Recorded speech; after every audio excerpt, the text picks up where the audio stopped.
The smell of hay and manure had become as familiar as her own breath. Amanda Martinez pressed her back against the rough wooden walls of the horse stall, pulling her threadbare jacket tighter around her shoulders as the November wind whistled through the gaps in the barn siding. At 19, she had learned that dignity was a luxury she couldn't afford, and tonight, like the past 43 nights, this abandoned stable would be her bedroom. Before we jump back in, tell us where you're tuning in from, and if this story touches you, make sure you're subscribed because tomorrow I've saved something extra special for you. What she didn't know was that tomorrow morning would change everything, when a stranger's unexpected words would transform her from a girl sleeping in horse stalls to someone who would never be homeless again.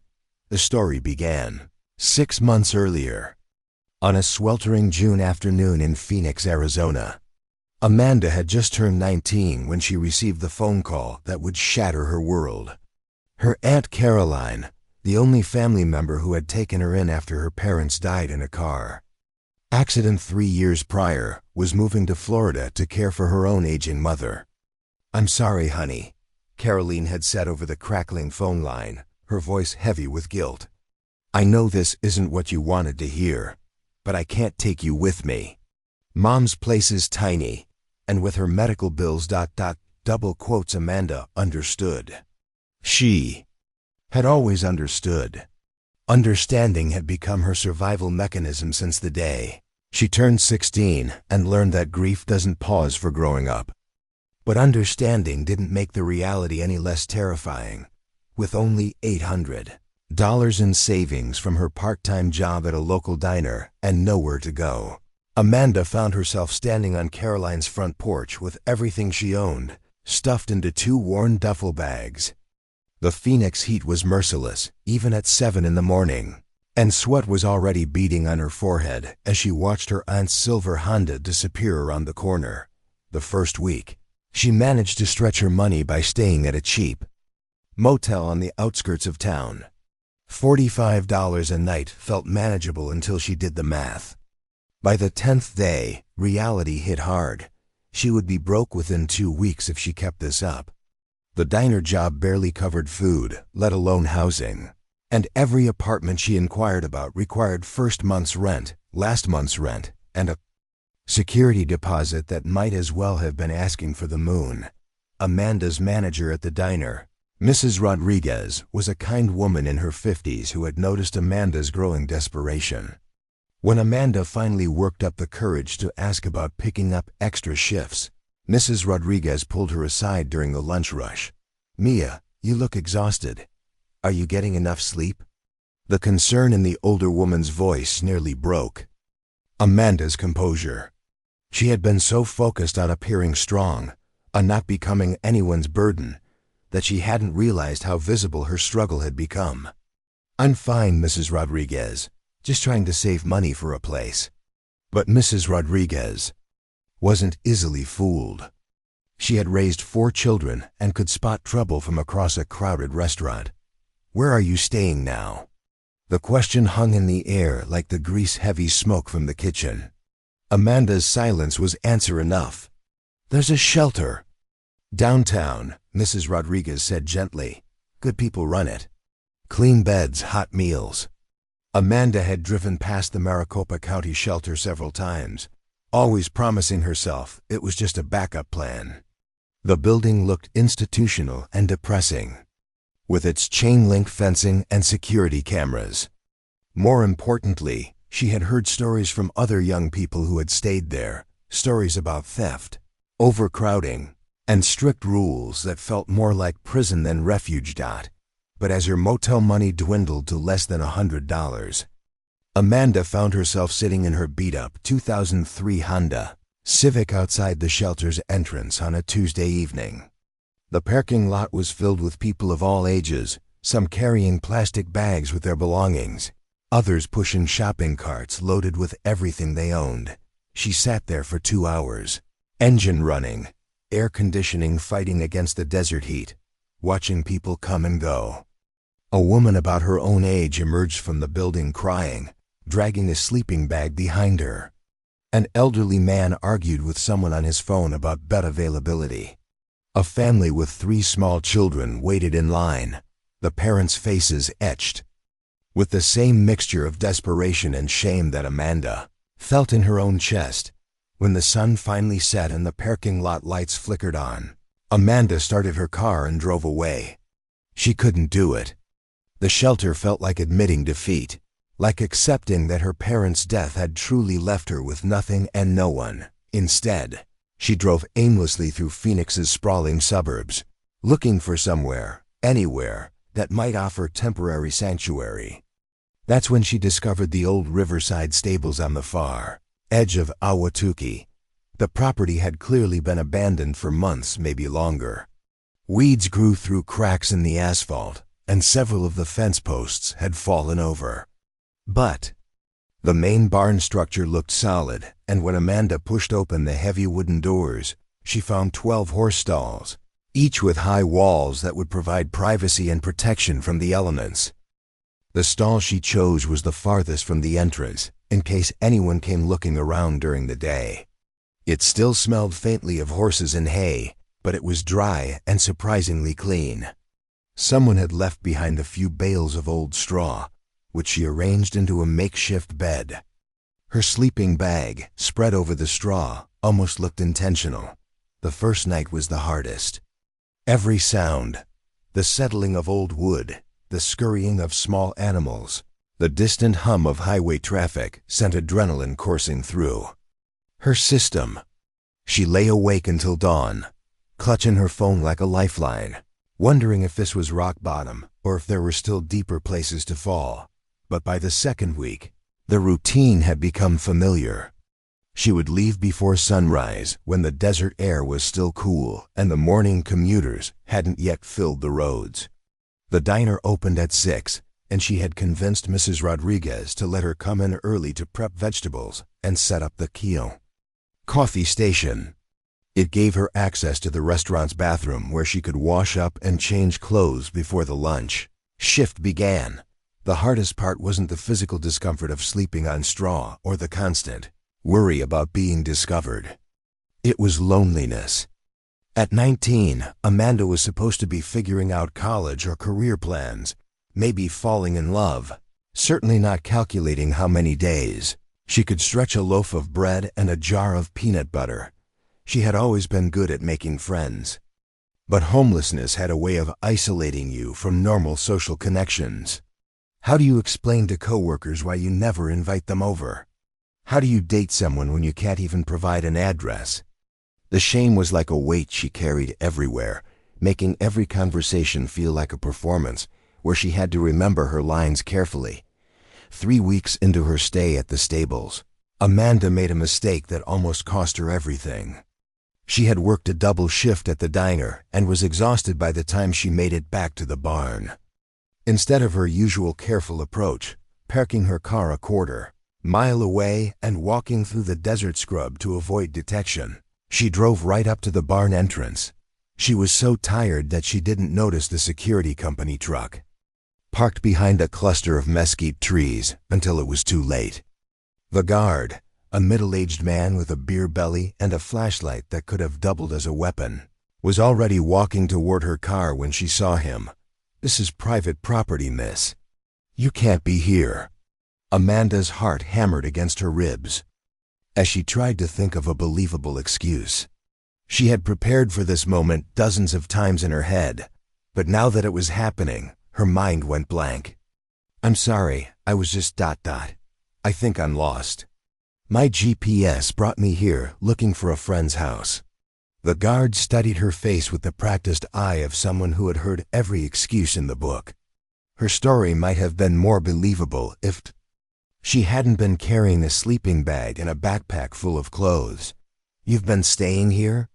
There was something in his tone, not accusatory, but almost sad.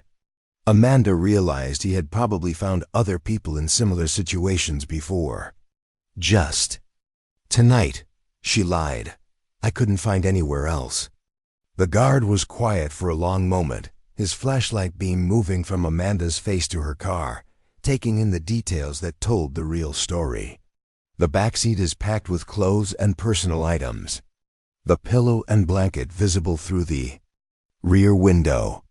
The stack of fast food napkins on the dashboard that she used as tissues. "Look, I'm supposed to call the cops for trespassing," he said finally. "But I got a daughter about your age." He paused, seeming to wrestle with something. "Internal. I'm going to pretend I never saw you here tonight. But you can't come back. Owner's been talking about bringing in a crew to demo this place. And if they find evidence someone's been living here, there'll be cameras and regular patrols." Amanda nodded, not trusting herself to speak without crying. She had known this day would come eventually, but she wasn't prepared for how lost she would feel when it did. "There's a church about 5 miles east of here," the guard continued. "Faith Community Fellowship. They got programs for people in tough spots. Pastor Williams is a good people." Amanda thanked him and drove away that night, but she didn't go to the church. Instead, she parked at a 24-hour Walmart and tried to sleep in her car. By morning, every muscle in her body ached from trying to curl up in the front seat, and she felt more exhausted than when she had started. For the next week, she rotated between different parking lots, Walmart, a truck stop, behind a closed gas station, but none of them felt safe or sustainable. Security guards would eventually notice her car. Police would run her plates. She needed something more permanent, more hidden. That's when she remembered seeing another abandoned property during her job search months earlier. The old Vestvent Ranch had been a tourist attraction back in the 1990s, offering horseback rides and cowboy experiences to city families looking for adventure. But the owner had died, and his heirs had let the property fall into disrepair while fighting over the inheritance. The ranch was farther from town, which meant a longer drive to work, but it was also more secluded. The main house was boarded up, but the horse barn was in decent condition. More importantly, it was completely invisible from the road, hidden behind a hill and a grove of dying cottonwood trees. Preparing and narrating this story took us a lot of time, so if you are enjoying it, subscribe to our channel. It means a lot to us. Now back to the story. Amanda spent her last $40 filling up her gas tank and buying supplies at a dollar store, a small camping lantern, batteries, wet wipes, and a few cans of soup that didn't require cooking. Then she drove out to the ranch as the sun was setting, turning off her headlights for the last quarter mile to avoid attracting attention. The Vestvent Ranch barn was larger than the Riverside stables, with 16 stalls arranged in 2 rows. Amanda chose one in the middle, reasoning that it would be the warmest in winter and the coolest in summer. She swept out years of accumulated dust and debris, laid down the straw she had salvaged from her previous location, and set up what had become her mobile bedroom. That first night at Vestvent, lying in the darkness with only the small camping lantern for company, Amanda made herself a promise. This wasn't permanent. This was just a stepping stone while she figured out her next move. She would save every penny from the diner, look for a second job, maybe even reach out to some distant relatives she hadn't spoken to since her parents' funeral. But weeks turned into months, and despite her best efforts, Amanda found herself sinking deeper into a routine that felt less like temporary hardship and more like a new way of life. The rent for even the cheapest apartment in Phoenix had gone up significantly since she had started looking, and first-time renters needed references and credit histories she simply didn't have. By October, the desert nights were getting cold, enough that Amanda had to layer every piece of clothing she owned to stay warm.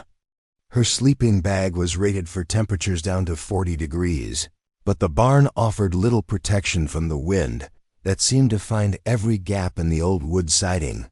She had become expert at rationing food, stretching a single meal from the diner into 2 or 3. Mrs. Rodriguez had started packing extra rolls and soup containers for later, and Amanda suspected the older woman knew more about her situation than she let on. But they maintained the fiction that Amanda was just a hard-working young woman who lived somewhere normal. With an address and a mailbox and neighbors who said hello, the isolation was becoming unbearable. Amanda had always been social, but homelessness had taught her to be invisible. She avoided eye contact with customers at the diner, afraid they might see her desperation. She turned down invitations to hang out after work, unable to explain why she couldn't meet up later or grab coffee before her shift. Sometimes, lying in the horse stall as winter approached, Amanda wondered if this was how people disappeared from society entirely, not through any dramatic event, but through a gradual process of becoming so disconnected from normal life that they simply faded away. She had no way of knowing that tomorrow morning everything would change, that a stranger would walk into her hidden world and speak words that would transform her understanding of what was possible. As November's chill settled over the Arizona desert, Amanda pulled her jacket tighter and prepared for another long night in the horse stall that had become her unlikely home, completely unaware that her last night of homelessness was finally about to end. The morning that would change Amanda's life forever started like any other. She woke before dawn to the sound of coyotes calling from the hills surrounding Vestwind Ranch. Her breath formed small clouds in the cold November air as she packed her sleeping bag and gathered her belongings. The routine had become automatic. Leave no trace, arrive at work early, pretend everything was normal. But as Amanda pushed open the barn door to begin her trek to her car, she froze. A man was standing about 50 feet away, his back to her, examining the old ranch house through what appeared to be a surveyor's scope mounted on a tripod. Her first instinct was to retreat back into the barn and wait for him to leave, but then she noticed the white pickup truck parked near the main gate. She would have to walk directly past it to reach her Honda, which was hidden behind the cottonwood grove. The man was tall and lean, probably in his 50s, wearing work boots, jeans, and a fleece jacket that had seen better days. His gray hair was thinning on top, and he moved with the careful precision of someone whose job required attention to detail. Amanda took a deep breath and stepped out of the barn, trying to act like she belonged there. Maybe she could bluff her way through this encounter the same way she had with the security guard months earlier. "Morning," she called out, aiming for casual friendliness. The man turned around, and Amanda was surprised to see kindness in his weathered face rather than suspicion or anger. His eyes were blue-gray, the color of winter sky, and when he smiled, the lines around them deepened in a way that suggested he did it often. "Well, good morning," he replied, lowering the scope. "Didn't expect to see anyone out here this early. I'm Marcus Chun." He extended his hand, and after a moment's hesitation, Amanda shook it. "Amanda," she said, then immediately regretted giving her real name. "You wouldn't happen to know anything about the history of this place, would you, Amanda? I'm trying to get a sense of how long it's been abandoned." The question caught her off guard. Most people who discovered her in places she shouldn't be were more concerned with getting her to leave than gathering information. "I think it used to be some kind of tourist ranch," she said carefully. "The family that owned it. There were some legal issues after the owner died." Marcus nodded thoughtfully. "That matches what I heard in town. Shame to see a place like this go to waste." He gestured toward the barn behind Amanda. "Those are good solid structures. Someone built them to last." Amanda felt a chill that had nothing to do with the morning air. Was he planning to buy the property? Would this be another place she would have to abandon? "Are you ... She started, then stopped, unsure how to phrase the question without revealing too much about why she cared. "Am I interested in buying it?" Marcus finished with a slight smile. "Actually, yes. I represent a non-profit organization that specializes in rehabilitating abandoned properties for community use." The words hit Amanda like a physical blow. Not only was she about to lose her shelter, but it was being taken by someone who probably thought he was doing good in the world. The irony was almost too bitter to bear. That's great," she managed to say. Though her voice sounded hollow even to her own ears, Marcus studied her face with the same careful attention he had given the ranch house. You know, I've been doing this kind of work for 15 years, and I've learned that abandoned places often aren't as empty as they appear. Sometimes they're providing shelter for people who need it most. Amanda's heart began racing. She forced herself to maintain eye contact, even though every instinct told her to run.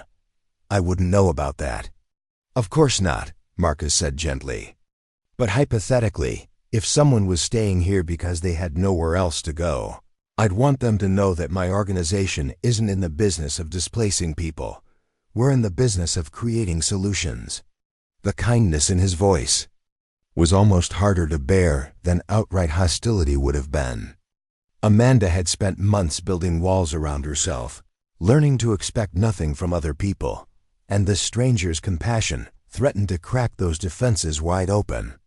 I should get going, she said, starting to walk toward the trees where her car was hidden. I have to get to work. Amanda, wait. Something in his tone made her stop and turn around. I don't know your story, Marcus said, and I'm not going to pretend I do. But I know what it looks like when someone is carrying the weight of the world on their shoulders. And I know that sometimes the bravest thing a person can do is accept help when it's offered. I don't need help, Amanda said automatically. The lie had become so practiced that it rolled off her tongue without thought. Maybe not, Marcus agreed. But would you be willing to listen to what I have to say anyway? I'll drive you to work. I assume that's where you're headed at this hour, and we can talk on the way. No strings attached. If you're not interested in what I have to offer, I'll drop you off, and you'll never see me again. Amanda looked back toward the barn that had been her home for the past month, then at the man who was offering her a ride to work and possibly the first genuine human connection she'd had in months. The smart thing would be to decline, to maintain her independence, to avoid getting entangled with someone who might have expectations she couldn't meet. But something in Marcus's eyes reminded her of her father, not his appearance, but his presence.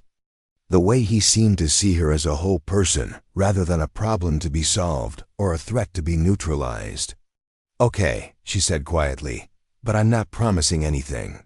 Marcus's smile was warm and genuine. I wouldn't dream of asking you to.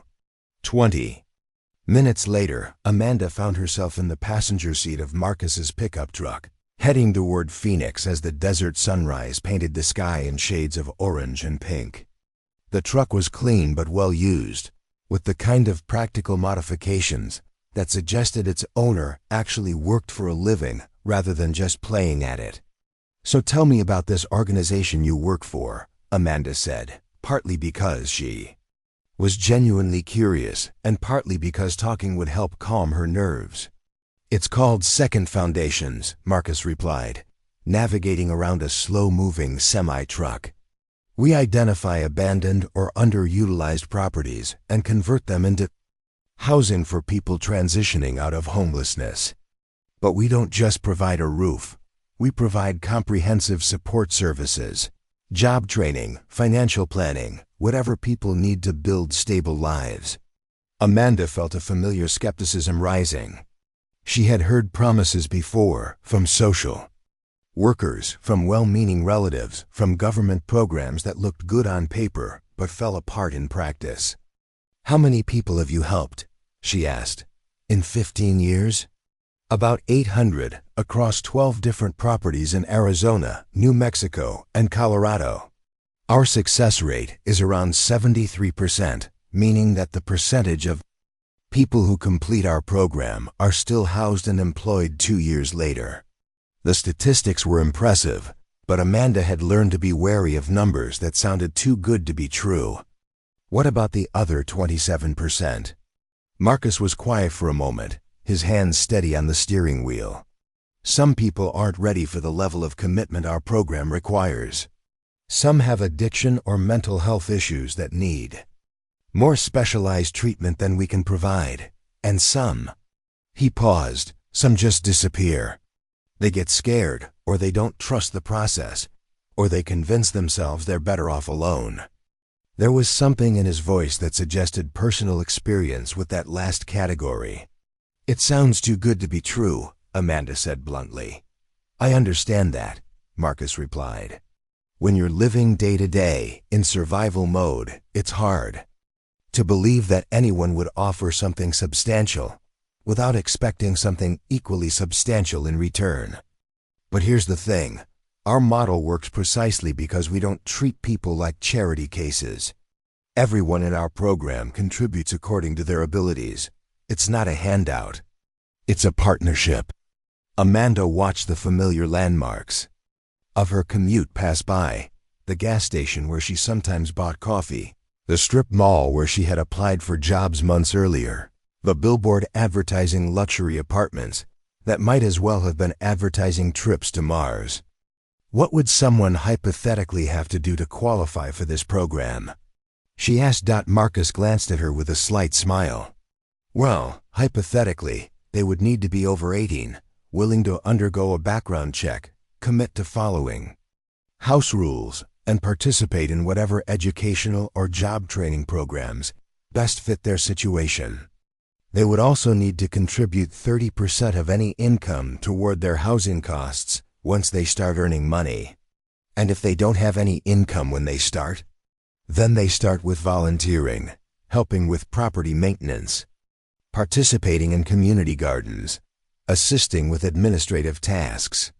The point is to be part of a community rather than just a recipient of services." Amanda considered this as they entered the outskirts of Phoenix. The traffic was beginning to thicken with morning commuters, people heading to jobs and lives that probably seemed normal and stable and boring. She tried to remember what that felt like. "Where do you get the money for all this?" she asked. "Combination of federal grants, private donations, and partnerships with local businesses. We also have a pretty impressive alumni network, people who went through our program and now contribute back to it. Success builds on success." They were getting close to the diner now, and Amanda felt the familiar anxiety that came with transitioning from her hidden life to her public persona. In a few minutes, she would have to smile at customers, take orders, pretend that her biggest worry was whether the breakfast rush would be busy. "The property where you found me this morning," she said. "What would you do with it?" "If we can work out a deal with the current owners, we'd renovate the main house and the barn into housing units. Probably accommodate 12 to 15 people, plus staff. The acreage would be perfect for vocational training programs, sustainable agriculture, animal husbandry, maybe even equine therapy if we can partner with the right organizations." Amanda tried to imagine the Vestvent Ranch transformed from her lonely refuge into a bustling community. The vision was appealing and terrifying in equal measure. "Here's my exit," she said as they approached the off-ramp for the diner. Marcus took the exit and followed her directions to the restaurant parking lot. As he pulled into a space, he reached into his jacket pocket and pulled out a business card. "I meant what I said about no strings attached," he said, handing her the card. "But if you, or anyone you know, might be interested in learning more about Second Foundations, my number is on there. We have a facility about 20 minutes from here where you could come see what we do." Amanda took the card, noting that it was simple and professional. No flashy graphics or inspirational slogans, just contact information and the organization's name. "What if someone was interested but scared?" she asked. Hypothetically. Marcus's expression grew serious. "Then I'd tell them that being scared is completely normal and rational. I'd tell them that trust has to be earned, and that anyone who survived on their own for months or years has already proven they're stronger than they probably realize. And I'd tell them that the door is always open, no appointments necessary. No paperwork required, just to have a conversation." Amanda looked at the business card, then at Marcus's face. She had spent so long protecting herself from disappointment that she had forgotten what hope felt like. But sitting in this truck, listening to this man talk about possibilities she had never dared to imagine, She felt something stirring in her chest that might have been hope. "Thank you for the ride," she said, opening the truck door. "Amanda," Marcus called as she stepped out. She turned back to face him. "You're stronger than you know. Whatever brought you to that ranch, whatever you've been through, you've survived it. That means you can survive what comes next, too." As Marcus drove away, Amanda stood in the diner parking lot clutching his business card and feeling like the ground had shifted beneath her feet. For the first time in months, the future felt like something more than just an endless series of days to survive. She didn't know it yet, but she would call the number on that card in 3 days. She didn't know that Marcus would pick up on the first ring, or that he would drive out to meet her that same afternoon. She didn't know that within a week, she would be sleeping in a real bed with clean sheets and her own key to her own door. But for now, as she walked toward the diner to start another shift, Amanda Martinez allowed herself to imagine that maybe, just maybe, she would never have to sleep in a horse stall again. 3 days passed before Amanda found the courage to make the call. 3 days of staring at Marcus Chun's business card during her breaks at the diner. 3 days of rehearsing conversations in her head while lying awake in the horse stall. 3 days of weighing hope against the safety of familiar misery. The decision came suddenly on a Thursday afternoon when everything went wrong at once. Amanda had woken up to find her car wouldn't start. The engine turned over but wouldn't catch, leaving her stranded at the ranch with no way to get to work. After 20 minutes of trying, she managed to get it running long enough to make it to the diner, but she arrived 45 minutes late. Mrs. Rodriguez was understanding, as always, but Amanda could see the concern in her eyes when she noticed Amanda's hands shaking as she tied her apron. The stress of constant uncertainty was taking its toll in ways that were becoming harder to hide.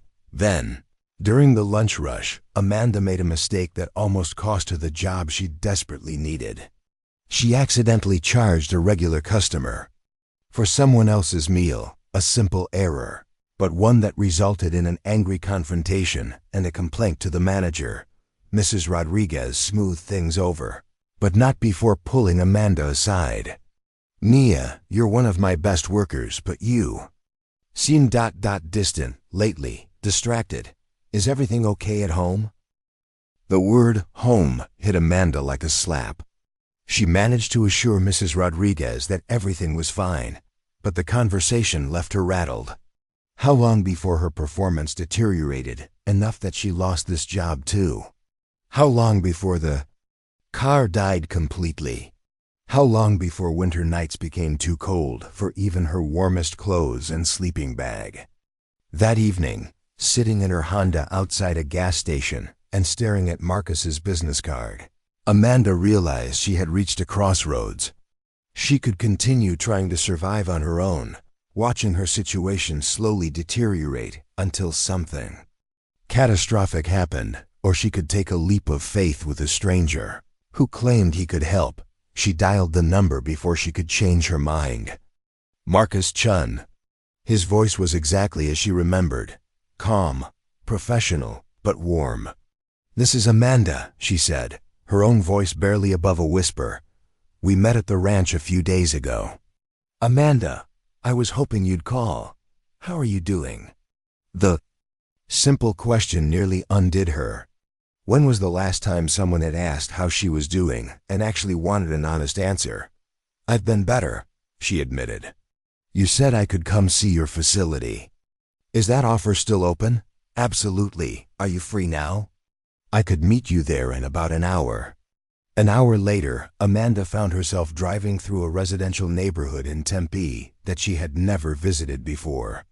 The houses were modest, but well-maintained, with desert landscaping and the kind of careful attention to detail that suggested people took pride in their community. The address, Marcus, had given her corresponded to a 2-story adobe building that looked like it had once been a small apartment complex. But as Amanda pulled into the parking lot, she could see that it had been thoughtfully renovated. Solar panels covered the roof, and a large garden occupied most of the front yard.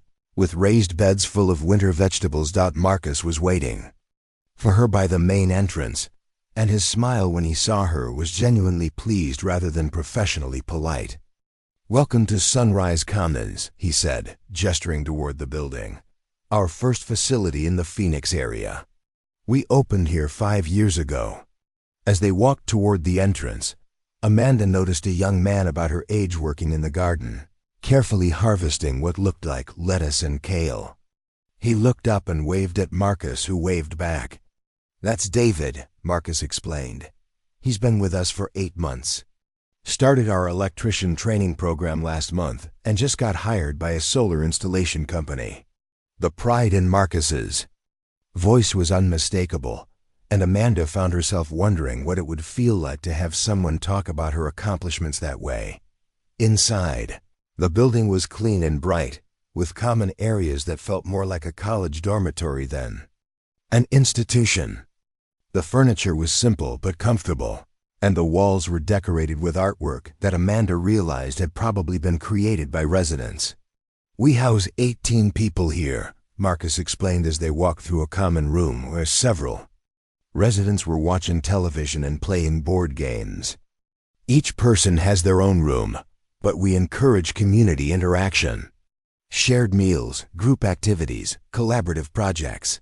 He introduced Amanda to several residents as they toured the facility. There was Maria, a woman in her 40s who was studying to become a certified nursing assistant. There was James, a veteran in his 30s who was working toward his GED while learning construction skills. There was Sarah, barely older than Amanda, who was 6 months into a computer programming course. What struck Amanda most was how normal everyone seemed. These weren't the hollow-eyed, defeated people she had expected based on her own experience with homelessness. They were engaged, purposeful, talking about their plans and goals with genuine enthusiasm. "The average stay here is 14 months, Marcus explained as they visited the computer lab, where several residents were working on assignments. "Some people need less time, some need more. We don't have arbitrary deadlines, people move on when they're ready." "What happens if someone isn't successful?" Amanda asked. "If they break the rules or can't handle the program?" Marcus considered the question carefully. "We have a 3-strike policy for major violations, things like violence, theft, or bringing drugs onto the property. But we try to work with people through minor issues. Sometimes someone needs a different kind of help than we can provide, and we help them find appropriate resources. Sometimes people leave on their own because they're not ready for this level of structure." They visited the kitchen, where residents took turns preparing communal meals, and the laundry facility, which operated on a sign-up system. Everything was clean and organized, but not institutional. It felt like a place where people actually lived rather than just stayed. "What would someone like me do here?" Amanda asked as they returned to Marcus's office. "That would depend on your goals and interests," Marcus replied, settling behind a desk that was organized but not obsessively neat. "You're employed, which puts you ahead of a lot of people who come to us. We'd help you get reliable transportation, build your credit, start saving money. We'd also want to talk about longer-term goals, education, career advancement, whatever direction you want to go." Amanda thought about the conversation she'd had with Mrs. Rodriguez months earlier about community college courses. It seemed like a lifetime ago. "I used to want to study business," she said quietly. "Maybe marketing or event planning.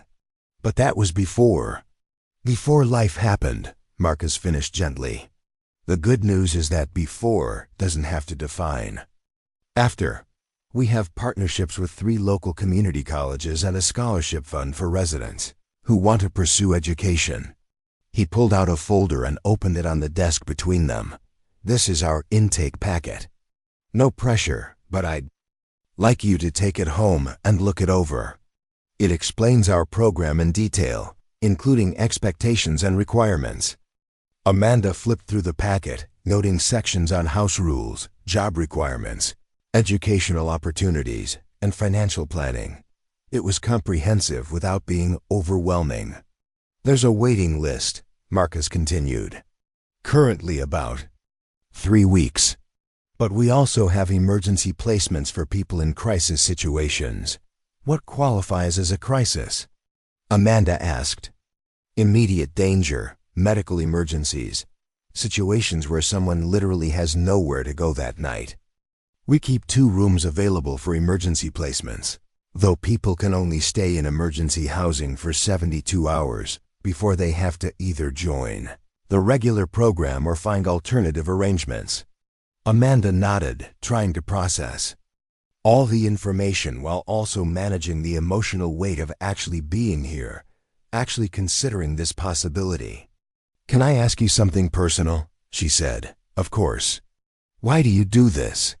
I mean, what made you want to work with homeless people? Marcus leaned back in his chair, and for the first time since she'd met him, Amanda saw something vulnerable in his expression. I was homeless for 6 months when I was 22, he said simply. Lost my job, couldn't make rent, ended up sleeping in my car, and then in shelters when the car got repossessed. The traditional system, shelters, soup kitchens, temporary assistance, kept me alive, but it didn't help me build a real life. Amanda felt a jolt of recognition. She had never met anyone else who understood the difference between surviving and living. What changed for you? She asked. I met someone who offered me a different kind of help. Not just a bed for the night or a meal, but a chance to rebuild from the ground up. It took me 2 years to get stable, and another 3 to get the education. I needed to do this work. But that person who helped me, he showed me that there was a difference between charity and investment. Investment? Charity is giving someone a fish. Investment is teaching them to fish and then helping them buy a boat. Marcus smiled. I know it's a cliché, but it's true. When you invest in people instead of just helping them survive, you get much better outcomes. Amanda looked around the office, taking in the certificates on the walls, the photos of program graduates, the thank you letters pinned to a bulletin board. This wasn't just Marcus's job, it was his mission. What happens next? She asked. If I decide I want to apply? You fill out the application, we do a background check and an interview, and then you wait for a spot to open up. The interview isn't about judging you, it's about making sure our program is a good fit for what you need. Marcus handed her another card, this one with a different phone number. That's my direct line. If you have questions while you're thinking about it, or if your situation becomes critical before a regular spot opens up, call me, day or night. As Amanda prepared to leave, Marcus walked her back to the main entrance. The sun was setting, and the residents were starting to gather in the common areas for dinner. She could hear laughter and conversation, the sounds of people who felt safe and connected. Amanda, Marcus said as they reached her car, I want you to know that whatever you decide, you've already taken the hardest step. You reached out. You asked for help. That takes more courage than most people realize. Driving back toward the ranch, Amanda felt something she hadn't experienced in months. Genuine hope mixed with terrifying possibility. The intake packet sat on her passenger seat like a door to a different life, and for the first time since she'd been homeless, she could imagine a future that extended beyond mere survival. That night, lying in the horse stall with her camping lantern providing a small circle of light, Amanda read through every page of the packet twice.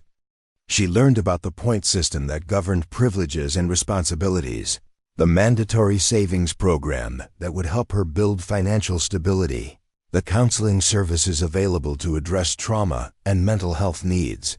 Most importantly, she read testimonials from program graduates, people who had come from situations similar to hers and were now living independent, stable lives. Some had gone on to college, others had started their own businesses, still others had simply found steady employment and their own apartments. All of them wrote about Second Foundations as a turning point, the place where they had learned to believe in themselves again. As Amanda finally turned off the lantern and settled into her sleeping bag, she made a decision that would change everything. Tomorrow she will fill out the application. Tomorrow she would take the leap of faith that Marcus had offered. She didn't know that her application would be expedited due to her employment status and young age.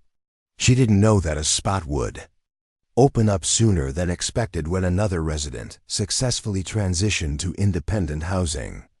She didn't know that in less than 2 weeks she would be moving into a real room with a real bed and a real address. But as she drifted off to sleep in the horse stall for what would be one of the last times, Amanda Martinez finally allowed herself to believe that Marcus Chun's promise might actually be true, that she would never be homeless again. The call came on a Tuesday morning while Amanda was refilling coffee carafes during the breakfast lull at the diner. Mrs. Rodriguez handed her the phone with a questioning look. Amanda rarely received calls at work. "Amanda, this is Marcus. I have some good news." Her heart immediately began racing. It had been exactly 11 days since she had submitted her application to Second Foundations, and she had been checking her phone obsessively despite Marcus warning her that the process typically took 3 to 4 weeks. "We had an unexpected opening," Marcus continued. "Jennifer Rodriguez, no relation to your Mrs. Rodriguez, successfully transitioned to her own apartment yesterday, 2 months ahead of schedule. She got a promotion at the hospital where she works and felt ready to live independently. Her room becomes available tomorrow." Amanda gripped the phone tighter, aware that several customers were watching her with curiosity. "Are you saying—" "I'm saying that if you're ready, you can move in Thursday afternoon. I know it's sudden, but emergency placements work differently than our standard timeline. Are you interested?" The question hung in the air while Amanda's mind raced through a dozen practical considerations. She would need to give notice at the ranch, figure out what to do with the few possessions she had scattered around the horse stall, arrange time off from the diner to actually make the move. "Yes," she said, before any of those obstacles could change her mind. "Yes, I'm interested." "Excellent. Can you come by today after work? We'll need to complete your final interview and get you oriented to the house policies. Plan for about 2 hours." Amanda agreed and hung up the phone, her hands shaking slightly as she handed it back to Mrs. Rodriguez. "Good news, Mia?" the older woman asked with a knowing smile. "I think so," Amanda replied, though the reality of what was happening hadn't quite sunk in yet. "I think my life is about to change." That afternoon, Amanda sat across from Marcus and 2 other staff members in the conference room at Sunrise Commons. The final interview was more comprehensive than their initial conversation, covering everything from her employment history to her long-term goals, to her experience with authority figures. "We're not looking for perfect people," explained Dr. Patricia Williams, the program's clinical director. "We're looking for people who are ready to do the work required to build stability. That includes following house rules, participating in required programs, and being honest about challenges when they arise." Amanda answered their questions as honestly as she could, describing her months of homelessness, her determination to maintain her job despite her circumstances, and her fears about trusting an institution after feeling abandoned by so many people and systems. "What concerns you most about living here?" asked Janet Morrison, the house manager. Amanda considered the question carefully. "I've been on my own for a long time. I'm not sure I remember how to live with other people, how to be part of a community. And I'm scared that if I let myself get comfortable, something will happen and I'll end up back where I started." Dr. Williams nodded approvingly. "Those are very reasonable concerns, and the fact that you can articulate them tells me you're thinking realistically about this transition. The truth is, living in a community after extended isolation is challenging. We'll work with you on that. And regarding your fear of ending up homeless again, that's exactly why we focus on building multiple safety nets instead of just providing temporary housing. The interview lasted 90 minutes, during which Amanda learned about the house's daily routine, the required weekly meetings with her case manager, and the various programs available to residents. She would be assigned to a financial literacy course that met twice a week, and she could choose from several other options including computer skills, GED preparation, or college readiness. Because you're already employed, your timeline will be slightly different from someone who needs job placement assistance, Marcus explained.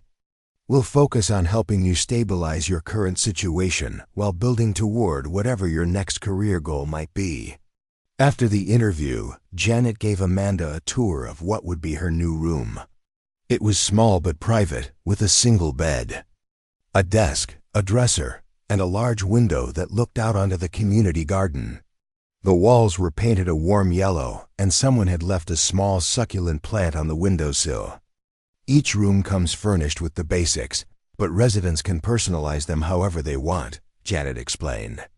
The previous occupant left the plant for whoever came next. It's become a bit of a tradition.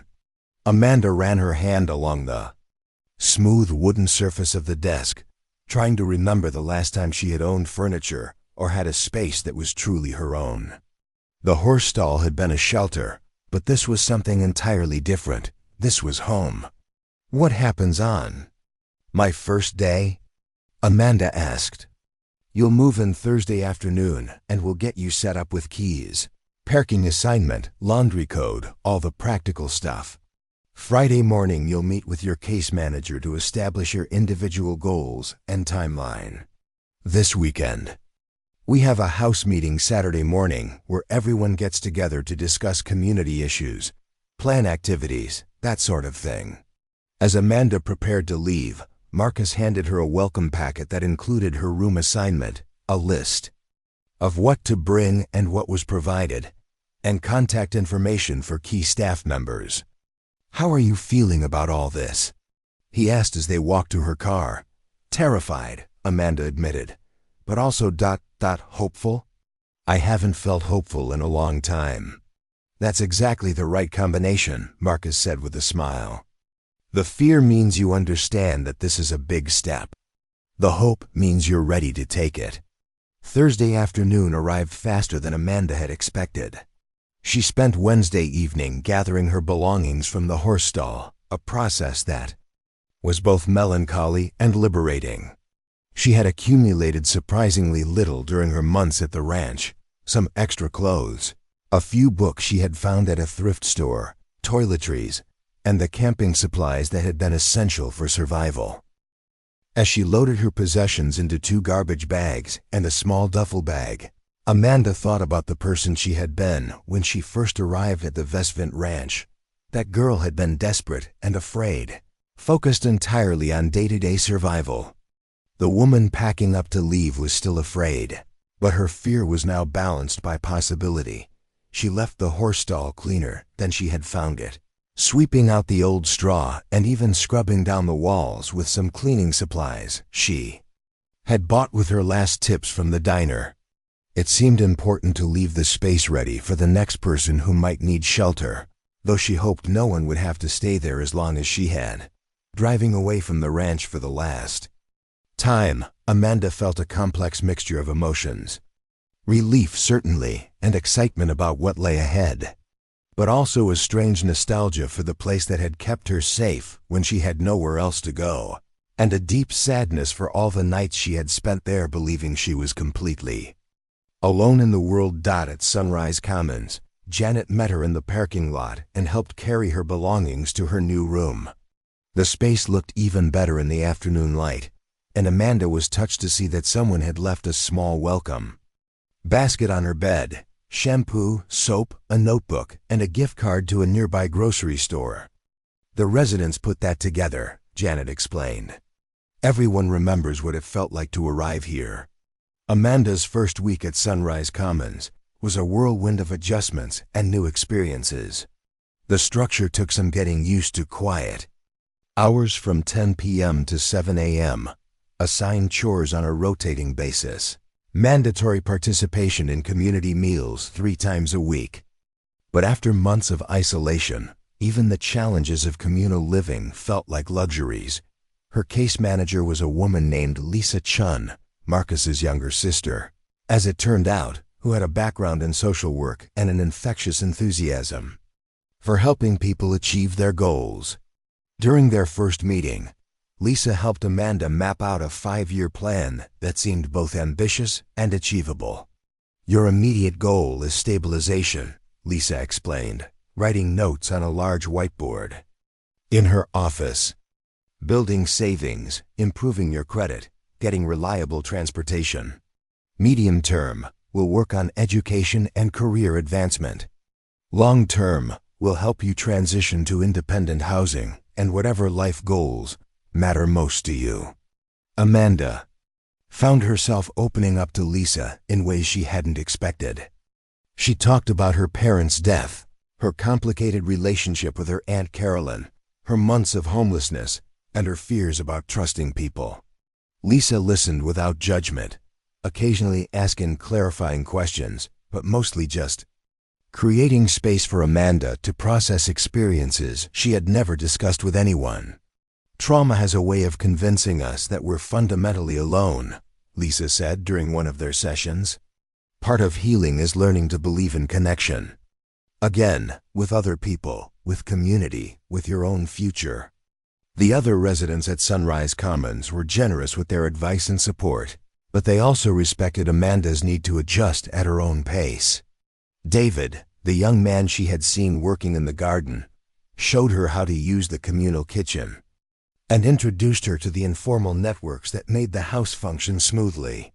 "The rules are important," he explained while teaching her to make pasta sauce for the weekly community dinner. "But the relationships are what actually make this place work. People look out for each other here." Amanda began attending the financial literacy classes, where she learned about budgeting, credit repair, and long-term saving strategies. The instructor, a woman named Carol who had once been homeless herself, made complex financial concepts accessible and relevant. "The goal isn't just to have money," Carol explained during one session.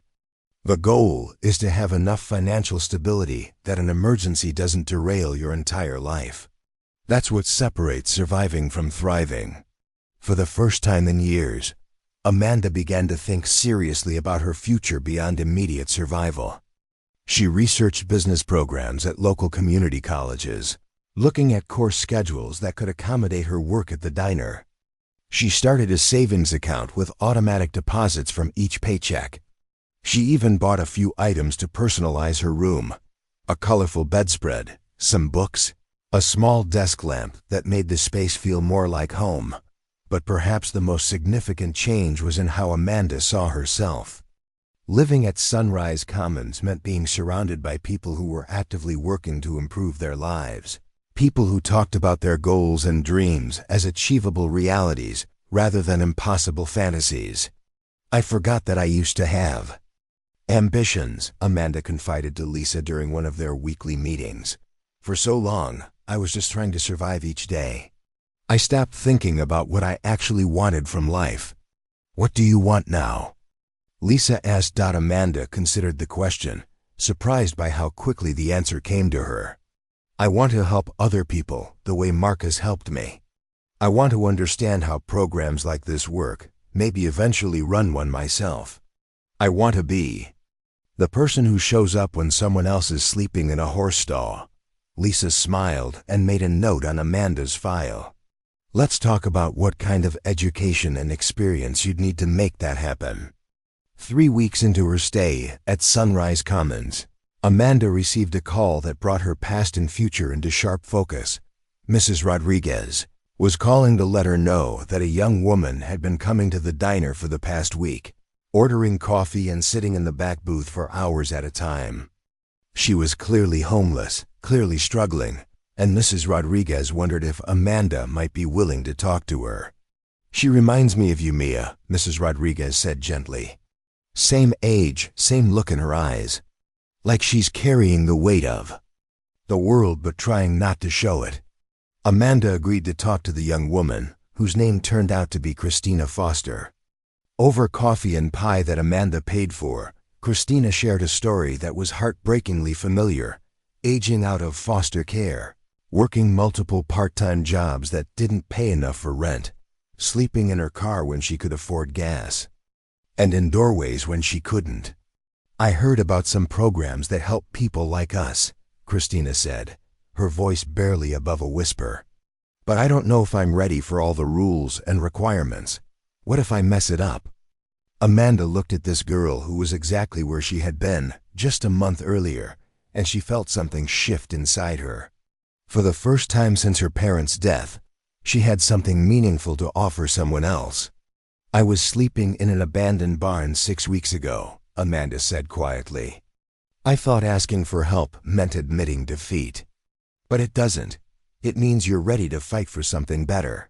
She pulled out her phone and scrolled to Marcus's contact information. "I know someone who might be able to help.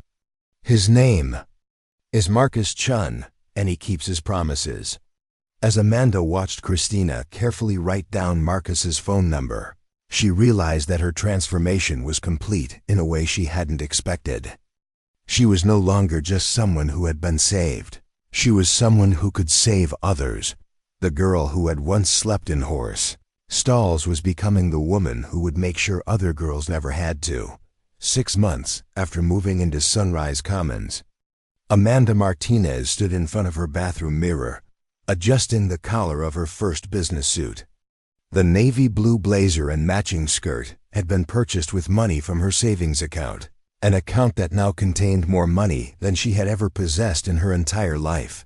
Today was her enrollment appointment at Phoenix Community College, where she would officially begin her journey toward a degree in social work with a specialization in community development.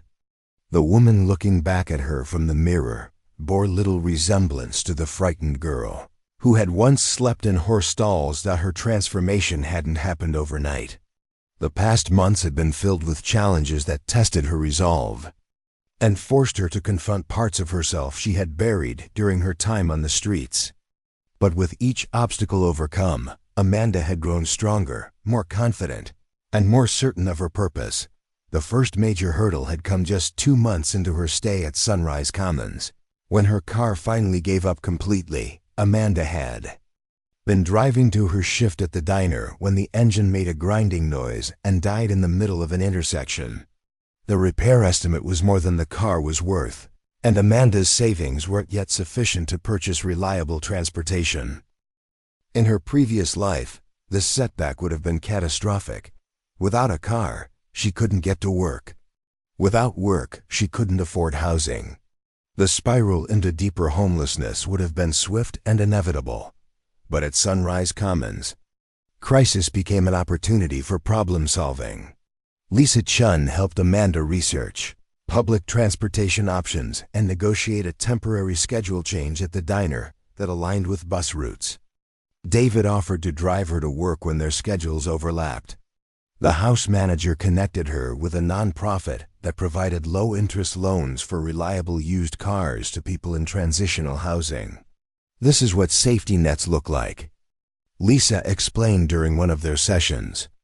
"Not just one solution, but multiple options so that a single problem doesn't derail everything you've built." 3 weeks later, Amanda was driving a 2015 Honda Accord that she had purchased with a combination of her savings and the nonprofit loan.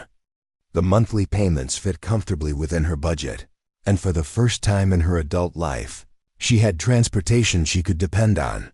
The car represented more than just mobility. It was proof that she could handle unexpected challenges without falling apart. More importantly, it was proof that she didn't have to handle them alone. As spring arrived in Arizona, Amanda began taking evening classes at the community college while maintaining her full-time schedule at the diner. The academic work was challenging after years away from formal education, but she discovered that her experiences had given her insights into social issues that many of her classmates lacked. In her Introduction to Social Work class, Professor Janet Harrison assigned students to research different models of homelessness intervention.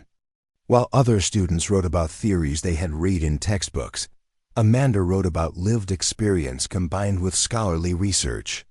Traditional emergency response systems focus on immediate needs, shelter, food, safety, Amanda wrote in her midterm paper. But true intervention requires addressing the underlying systems that create and perpetuate homelessness. Housing first models combined with comprehensive support services don't just help people survive crisis. They help people build sustainable lives. Professor Harrison was so impressed with Amanda's paper that she asked her to present it to the class. Standing in front of 25 other students, Amanda shared her story publicly for the first time, explaining how Second Foundations had provided not just housing, but a pathway to rebuilding her entire life. The difference between charity and investment, Amanda concluded, borrowing Marcus's words, is that charity helps you survive today, while investment helps you thrive tomorrow. The presentation led to something Amanda hadn't expected: recognition. Professor Harrison nominated Amanda for the college's Rising Star Scholarship, a program that provided full tuition coverage for students who demonstrated exceptional potential. Despite challenging circumstances, the scholarship interview was conducted by a panel of community leaders, social workers, and college administrators. Amanda sat across from them in the same conference room where she had once interviewed for admission to Sunrise Commons, but this time she felt confident rather than desperate. "Tell us about your long-term goals," asked Dr. Robert Martinez, the college's Dean of Social Sciences. "I want to expand programs like Second Foundations," Amanda replied without hesitation. "There are thousands of young people aging out of foster care, escaping abusive homes, or facing economic crises who need more than temporary shelter. They need comprehensive support systems that address housing, education, employment, and trauma recovery simultaneously." "That's an ambitious goal," noted Sarah Chun, a local nonprofit director. "What makes you think you're qualified to take on such challenges?"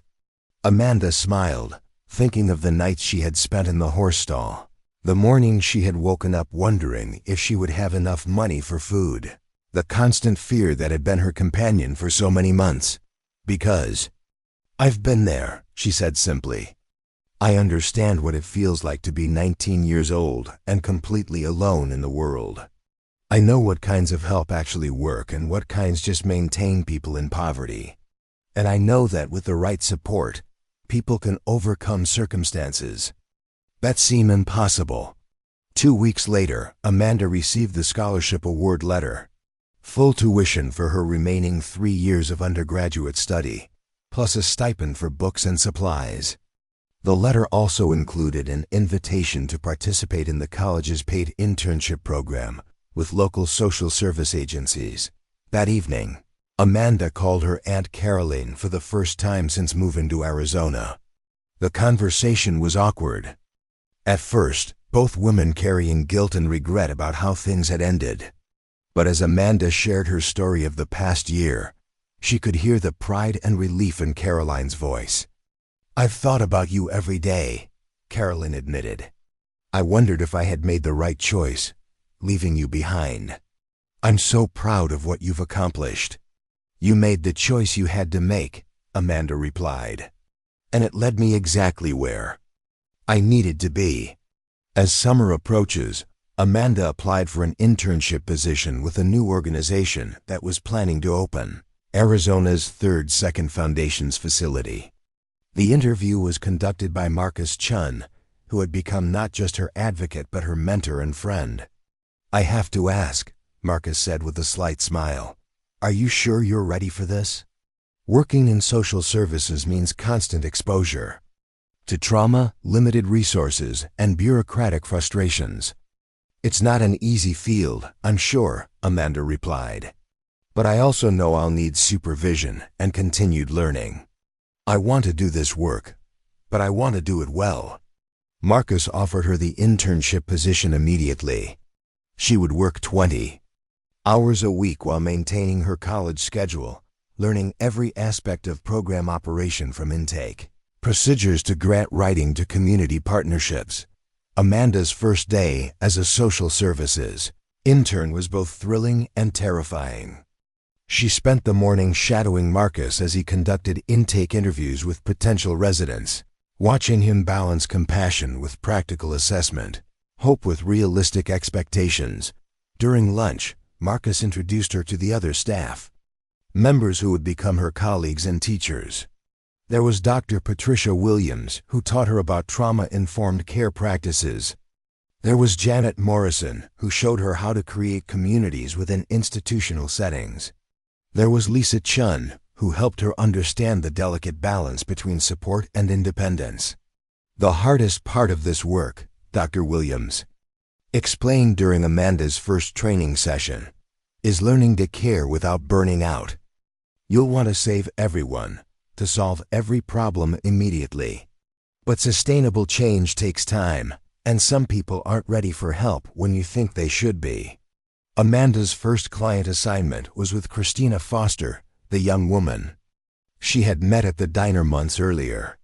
Christina had eventually called Marcus and had been living at Sunrise Commons for 2 months, but she was struggling with the structure and community expectations.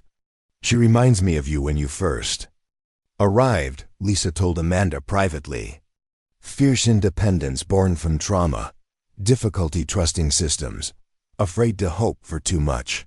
Maybe working with someone who's been exactly where she is will help. Amanda's first official counseling session with Christina was held in the same office where she had once sat as a client. The role reversal felt surreal, but also meaningful, evidence of how completely her life had transformed.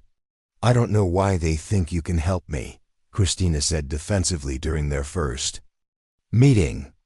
Just because you used to be homeless doesn't mean you understand my situation. You're right, Amanda agreed. I don't understand your specific situation, but I understand what it feels like to be so tired of struggling that giving up seems easier than trying. I understand what it's like to push away help because you're afraid of being disappointed again. Christina's defensive posture softened slightly. How do you know it gets better? How do you know this isn't just temporary, that I won't end up back on the streets? Amanda thought about the question carefully before answering. I don't know for certain that it gets better, but I know that doing the work to change your life gives you the best possible chance. And I know that you're stronger than you realize, strong enough to survive on your own, which means you're strong enough to succeed with support. Over the following weeks, Amanda worked with Christina on developing coping strategies, setting realistic goals, and learning to accept help without feeling diminished. The work was challenging and sometimes frustrating, but it was also deeply meaningful in ways Amanda hadn't anticipated. You're a natural at this, Marcus observed after sitting in on one of Amanda's sessions. You have the right combination of empathy and objectivity, personal experience and professional boundaries. As her first year at Sunrise Commons drew to a close, Amanda faced a decision that would determine her future path. She had saved enough money to afford her own apartment, and both her academic and professional progress suggested she was ready for independent living. But leaving Sunrise Commons meant giving up the community that had become her foundation. Graduation from our program isn't about hitting a calendar deadline, Marcus explained during Amanda's transition planning meeting. It's about being ready for independent living while maintaining the support networks you've built. Amanda had been offered a position as a full-time case manager with Second Foundations, contingent on completing her bachelor's degree. The salary would support independent living while allowing her to continue her education part-time. Most importantly, it would allow her to do the work she had discovered was her calling. I want to move forward, Amanda told the transition team. But I also want to stay connected to this community. Is there a way to do both? The solution was elegant and practical. Amanda would transition to independent housing but remain connected to Second Foundations as both an employee and an alumna. She would move into a small apartment complex where several other program graduates lived. maintaining informal support networks while establishing her independence. Her last night at Sunrise Commons was marked by a farewell dinner prepared by the current residents. As Amanda looked around the table at the faces of people who had become family, she realized that Marcus Chun's promise had been fulfilled in ways she never could have imagined. She would never be homeless again, not just because she now had the resources to maintain housing, but because she had learned to build the relationships and support systems that create true security. "You came here as someone who needed help," Marcus said during the informal ceremony that followed dinner. "You're leaving as someone who provides help." That transformation is exactly what this program is designed to achieve. As Amanda packed her belongings for the second time in a year, she reflected on the journey that had brought her from sleeping in horse stalls to preparing for a career in social work. The scared, desperate girl who had once hidden in abandoned buildings had become a confident young woman with clear goals and the skills to achieve them. But perhaps most importantly, she had learned that asking for help wasn't a sign of weakness. It was the first step toward building a life worth living. Tomorrow, she would wake up in her own apartment with her own key and begin a new chapter as an independent adult. But she would also wake up as someone who understood that independence didn't mean isolation, and that the strongest people were those who knew how to both give and receive support. The promise Marcus had made that morning at the ranch, "You'll never be homeless again," had become more than just a prediction. It had become a foundation for building not just her own future, but futures for countless others who would find themselves sleeping in horse stalls, wondering if anyone would ever offer them hope. 5 years after that November morning, when Marcus Chun first found her at the abandoned ranch, Amanda Martinez stood on the front steps of the newest Second Foundations facility, holding a brass key and trying to steady her breathing. The building behind her had once been a defunct shopping center in Mesa, Arizona, but 18 months of renovation had transformed it into something extraordinary. The state's largest transitional housing facility, capable of serving 45 residents. Today was opening day, and Amanda was about to unlock the doors as the facility's director. At 24, she was the youngest person ever to lead a Second Foundations program, but her qualifications went far beyond her age. She held a bachelor's degree in social work with highest honors, had completed specialized training in trauma recovery and housing policy, and had spent 3 years working as a case manager before being promoted to assistant director. Most importantly, she brought lived experience that informed every decision she made. The Mesa Commons facility represented everything Amanda had learned about effective homelessness intervention. Unlike traditional shelters that focused on temporary housing, this program would provide comprehensive support for people transitioning from crisis to stability to independence. The building included not just living spaces, but vocational training workshops, computer labs, childcare facilities, and clinical offices. "Ready for this?" asked Dr. Patricia Williams, who had driven over from Sunrise Commons to witness the opening. At 62, Dr. Williams had become something of a legend in Arizona's social services community, but she still made time to mentor the next generation of program leaders. "I think so," Amanda replied, though her hands were trembling slightly as she inserted the key into the lock. "It's surreal, you know. Sometimes I still can't believe this is my life." "Believe it," said Marcus Chun, who appeared beside them carrying a box of supplies. Despite being promoted to regional director of Second Foundation's expanding network, Marcus still insisted on being present for every facility opening. "You've earned this, Amanda. Every challenge you've overcome, every person you've helped, every late night you've spent writing grant applications, it all led to this moment." As Amanda turned the key and pushed open the heavy glass doors, she was struck by the symbolism of the action. 5 years ago, she had been someone desperately seeking shelter behind any unlocked door. Today, she was someone who held the keys. To provide that shelter for others at the first week of Mesa Commons operations was controlled chaos. Residents arrived in carefully staggered groups, allowing staff to manage the intake process without overwhelming anyone. Amanda personally conducted half of the initial interviews, wanting to set the tone for how the facility would operate. Her first resident was Miguel Santos, a 19-year-old who had aged out of foster care 6 months earlier and had been sleeping in his car while working part-time at a fast food restaurant. His story was achingly familiar: the institutional childhood, the abrupt transition to adult responsibilities, the gap between minimum wage work and housing costs that left thousands of young people with nowhere to go.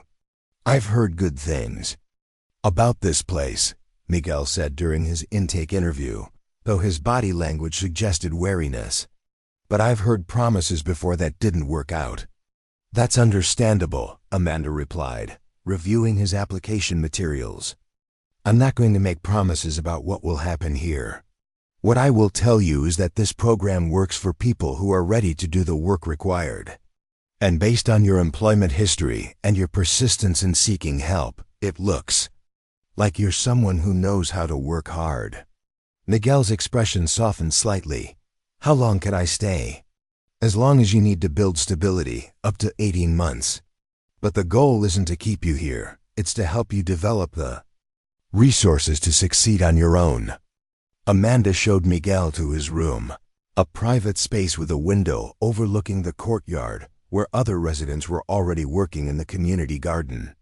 Unlike the shared spaces she remembered from her own early days in transitional housing, these rooms were designed to feel like home rather than temporary shelter. "The previous resident left that for you," Amanda said, pointing to a small potted cactus on the windowsill. "It's become a tradition. Each person who moves out leaves something for the next person." Miguel picked up the cactus and examined it carefully. "Why a cactus?" "They're hardy," Amanda explained with a smile. "They survive in difficult conditions and grow slowly but steadily." Seemed appropriate as Mesa Commons settled into its rhythm. Amanda found herself working 12-hour days, troubleshooting problems that ranged from personality conflicts between residents to supply chain issues that delayed the opening of the vocational training programs. The work was exhausting but fulfilling in ways she had never anticipated. One of her biggest challenges came from an unexpected source: her own success. Local media had picked up the story of the young woman who had gone from homeless to program director, and Amanda found herself being invited to speak at conferences, serve on policy committees, and consult with other organizations planning similar programs. "You're becoming the face of this movement," observed Lisa Chun during one of their monthly supervision meetings. "How do you feel about that level of visibility?" "Conflicted," Amanda admitted. "I want to advocate for effective programs, but I don't want my personal story to become more important than the work itself. And I worry about representing all homeless people when everyone's experience is different." Lisa nodded thoughtfully. "That's exactly the kind of self-awareness that makes you effective in this role. The key is using your platform to amplify other voices, not just your own." This conversation led to one of Amanda's most innovative initiatives at Mesa Commons, the Lived Experience Advisory Board. She recruited program alumni to serve as paid consultants, reviewing policies and procedures to ensure they reflected the perspectives of people who had actually used the services. Christina Foster was one of the first people Amanda invited to join the advisory board. Christina had successfully completed the Sunrise Commons program 2 years earlier and was now working as a medical assistant while pursuing nursing school part-time. Her insights into program operations were invaluable. "The intake process is intimidating," Christina observed during the board's first meeting. "Even when staff are friendly, there's something about filling out forms and answering personal questions that makes you feel like you're being judged." Her feedback led to changes in how Mesa Commons conducted initial interviews, with peer counselors, program alumni, participating alongside professional staff to help new residents feel more comfortable. The advisory board also pushed back on some of Amanda's initial policies. When she proposed mandatory financial literacy classes for all residents, board members pointed out that many people entering the program already had financial knowledge but lacked income, not education. The assumption that poor people are poor because they don't understand money is harmful, explained James Rodriguez, a board member who had completed the program 3 years earlier and was now working as an electrician. Sometimes people need basic math skills, but more often they need living wages and stable employment. Amanda revised the policy to make financial literacy classes available but not mandatory, while expanding the job training and placement services that address the root causes of financial instability. 6 months into Mesa Commons' operation, Amanda received a call that brought her past full circle.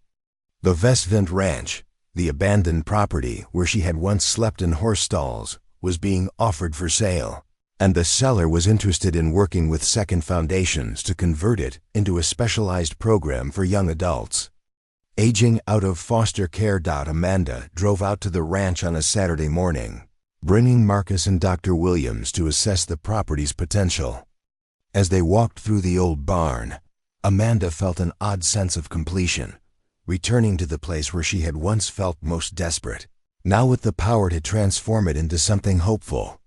The infrastructure is solid, Marcus observed, examining the barn's wooden beams. With renovation, this could house 20 residents, plus program spaces.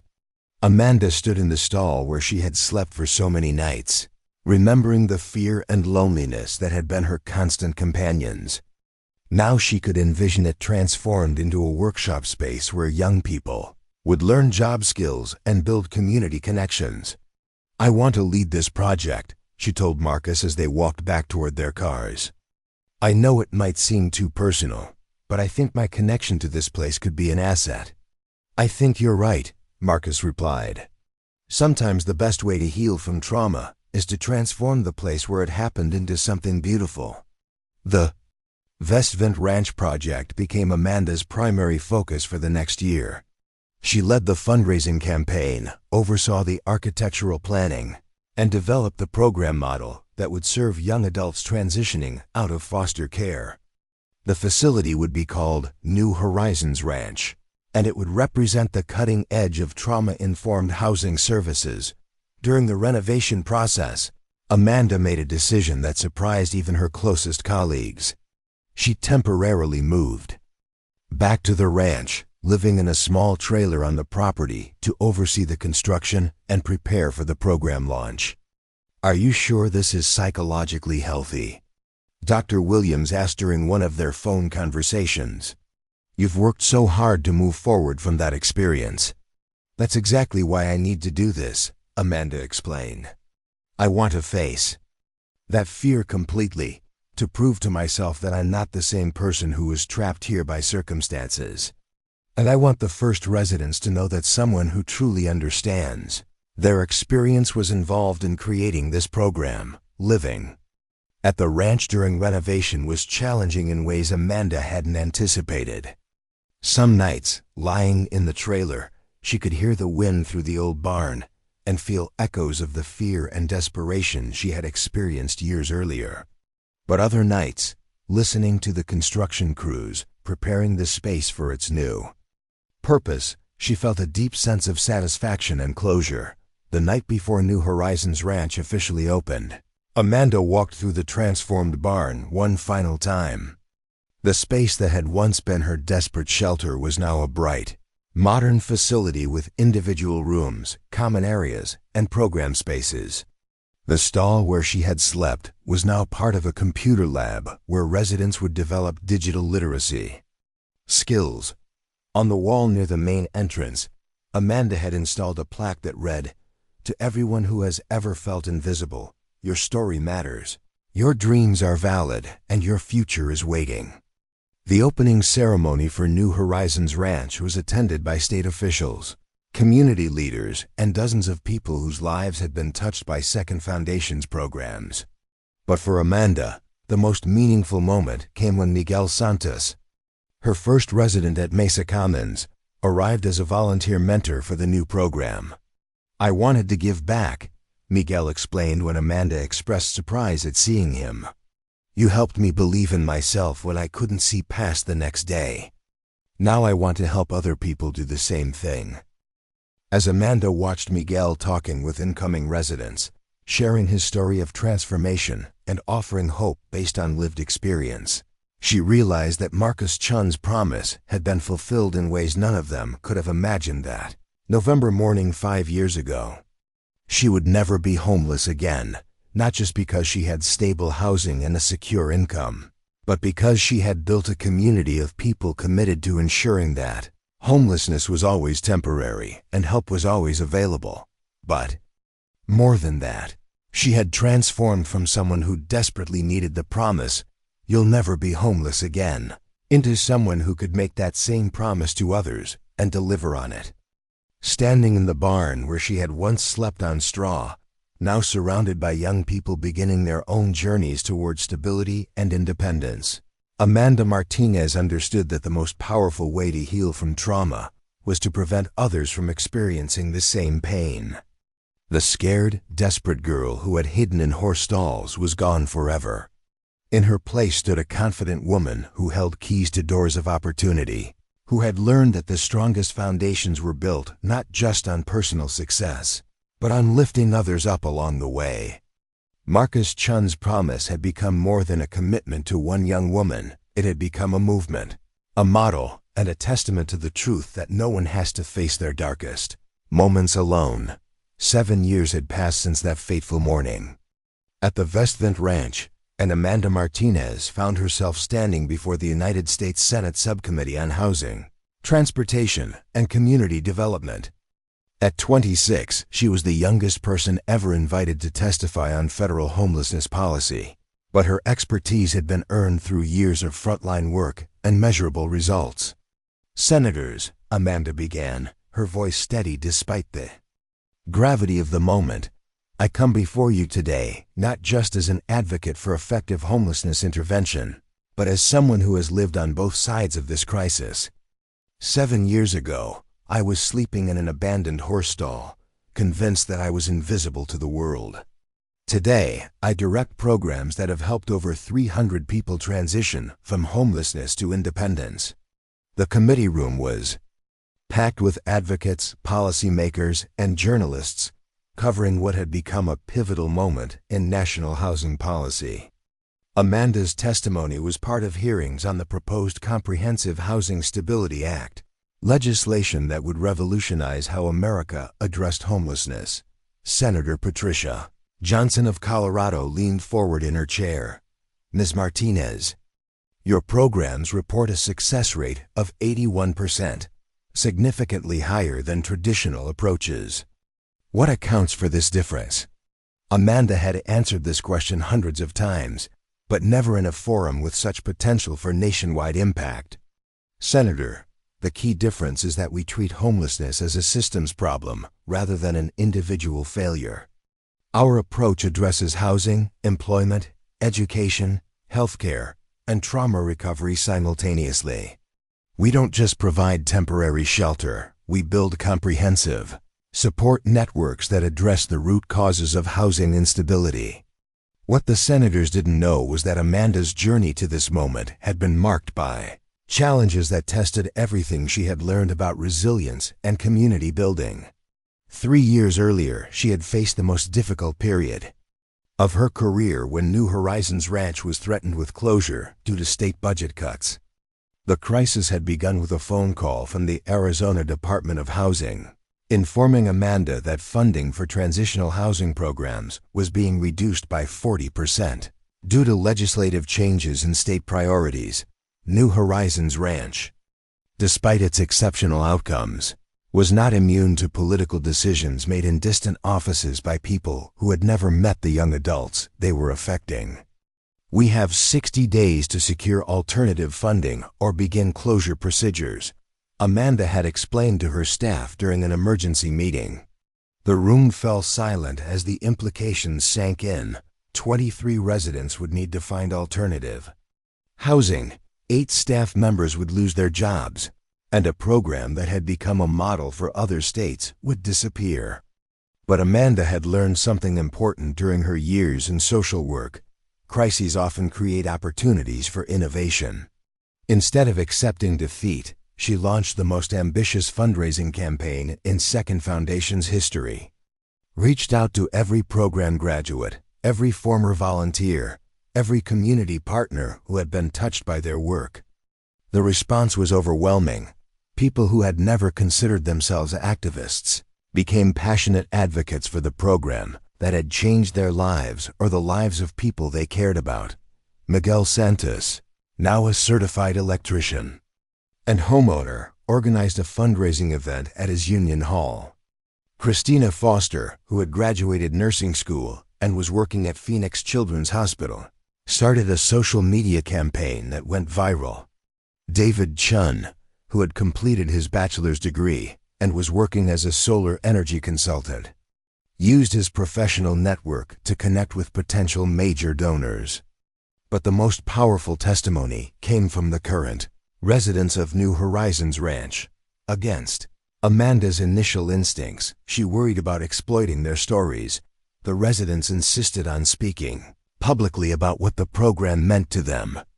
18-year-old Maria Gonzalez addressed the Maricopa County Board of Supervisors with a poise that belied her age.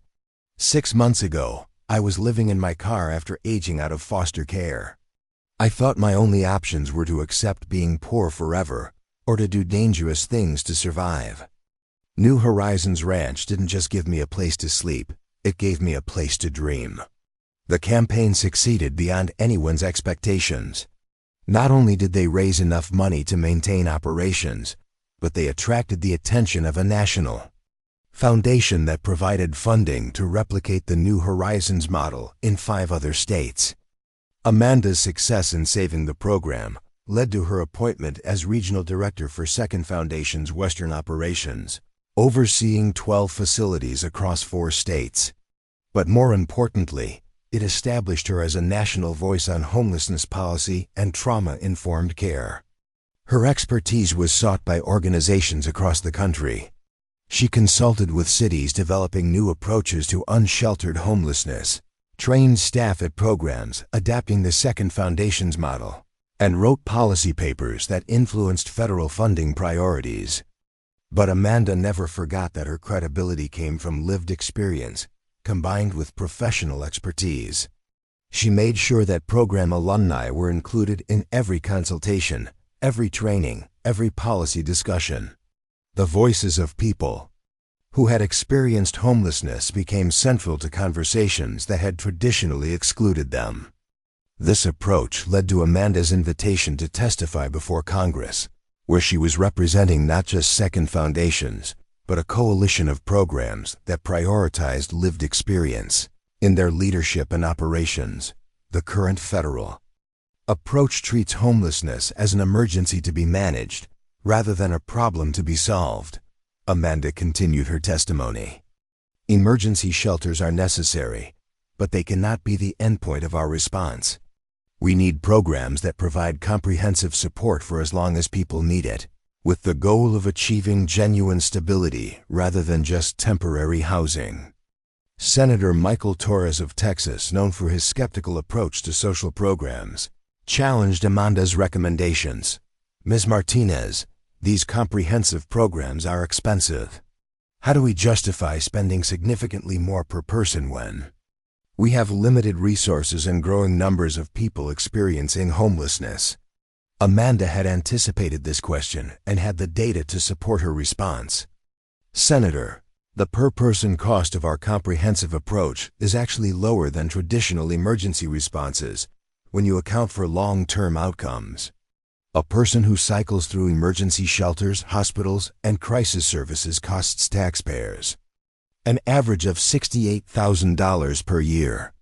Our 18-month comprehensive program costs $42,000 per person, and 81% of participants remain stably housed 2 years later.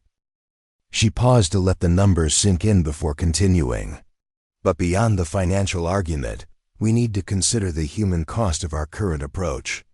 Every day we delay implementing effective interventions, we lose people to preventable deaths, permanent disability, and trauma that affects entire families and communities. The hearing continued for 3 hours, with Amanda fielding questions about everything from program evaluation methods to the role of mental health services in housing stability. Throughout the session, she was struck by how different this experience was from her first encounters with institutional power as a homeless teenager. 7 years ago, she had felt invisible to the systems that were supposed to help people like her. Today, she was helping to shape those systems at the highest levels of government. After the hearing, Amanda was approached by Senator Johnson, who had been particularly engaged during the testimony. "Ms. Martinez, I wonder if you'd be interested in serving on our Housing Policy Advisory Committee? We need people with your combination of field experience and policy expertise."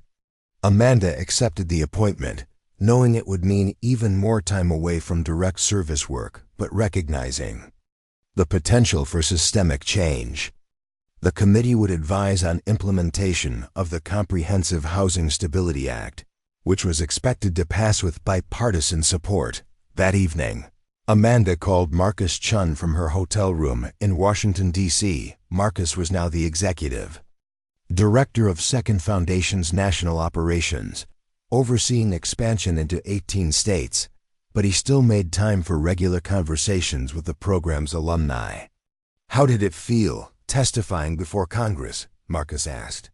"Surreal," Amanda replied honestly. "I kept thinking about that morning when you found me at the ranch. If someone had told me then that I'd be influencing federal policy, I would have thought they were delusional. You earned this platform through years of hard work and exceptional results," Marcus reminded her. "But more importantly, you're using it to amplify voices that have been excluded from these conversations for too long." This was true. As part of her work with the advisory committee, Amanda had insisted that half the members be people with lived experience of homelessness. The committee included former program participants, current service providers, researchers, and policy experts, a combination that had never been attempted at the federal level. 6 months later, Amanda found herself back in Washington for the signing ceremony of the Comprehensive Housing Stability Act. The legislation allocated $15 billion over 5 years for programs that met evidence-based standards for comprehensive support services. President Sarah Williams handed Amanda one of the pens used to sign the bill, acknowledging her role in shaping the legislation. "This law exists because people like you refused to accept that homelessness was inevitable," the president said during the brief ceremony. "You've shown us that with the right approach, we can solve this problem."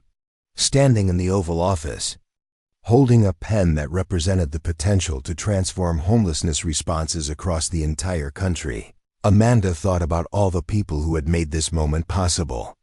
Marcus Chen, who had seen potential in a desperate girl sleeping in a horse stall.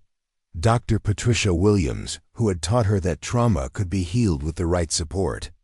Lisa Chun, who had shown her how to balance professional boundaries with genuine care. But she also thought about the residents she worked with every day, young people like Maria, Miguel, and Christina who had transformed their own lives and were now helping others do the same. They were the real proof that comprehensive support programs worked, and their continued success would determine whether this legislation achieved its potential. After the signing ceremony, Amanda flew back to Phoenix and drove directly to New Horizons Ranch. She wanted to share the news with the current residents, to help them understand that their voices had been heard at the highest levels of government. She found the residents gathered in the common room for their weekly house meeting, discussing plans for the community garden and upcoming job training workshops. Amanda stood in the doorway for a moment, watching young people who 6 months earlier had been living in cars, on streets, or in temporary shelters, now making plans for their futures with confidence and hope. "I have some news to share," Amanda announced as she joined the circle. She told them about the congressional hearing, the advisory committee, and the signing of the new law that would fund programs like theirs across the country. "Does this mean more places like this will open?" asked Jordan Williams, a 19-year-old who had arrived at the ranch 3 months earlier after aging out of foster care. "Exactly," Amanda replied. "Within 5 years, there should be comprehensive programs like this in every major city in America." The room erupted in cheers and applause, not just for the policy victory, but for what it represented: validation that their experiences mattered, that their struggles had meaning beyond their individual circumstances, and that society was finally ready to invest in solutions that actually worked. As the meeting continued with residents sharing updates on their job searches, educational goals, and personal milestones, Amanda reflected on how far they had all come. 7 years ago, she had been one of them, a young person with no family support, no financial resources, and no clear path forward. Today, she was someone who held keys not just to individual programs, but to systemic change that would affect thousands of people across the country. The promise Marcus had made, "You'll never be homeless again," had evolved into something much larger than personal security. It had become a commitment to ensuring that no young person would have to sleep in a horse stall, wondering if anyone in the world cared whether they lived or died. And thanks to the work they had all done together, that commitment now had the force of federal law behind it. The scared girl who had once hidden in abandoned buildings had become a national leader in social policy. But more importantly, she had learned that the most powerful transformations happen not when we save ourselves, but when we create systems that save others. Marcus Chun's promise had become Amanda Martinez's mission, and through her work, it was becoming America's commitment to its most vulnerable young people. 10 years had passed since that November morning when Amanda Martinez first encountered Marcus Chun at the abandoned Vestvent Ranch. Now 28, Amanda stood before a gathering of 500 people in the Phoenix Convention Center, delivering the keynote address at the first National Conference on Youth Housing Innovation. The conference had drawn attendees from across the globe: social workers, policy makers, researchers, and most importantly, young people with lived experience of homelessness. The event represented the culmination of a movement that had begun with a single program and grown into an international model for addressing youth homelessness. 10 years ago, Amanda began, her voice carrying easily through the packed auditorium. "I was a statistic waiting to happen.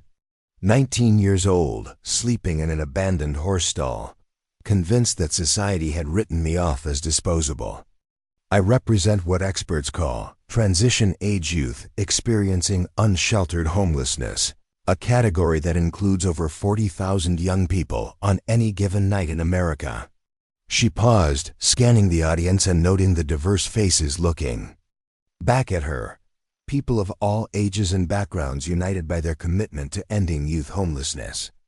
"But I'm not here today as a statistic or a cautionary tale. I'm here as proof that comprehensive, trauma-informed interventions can transform not just individual lives, but entire communities. And I'm here to announce the next phase of our work." Together, the audience leaned forward with anticipation. Amanda's announcements at these gatherings had become legendary in the field.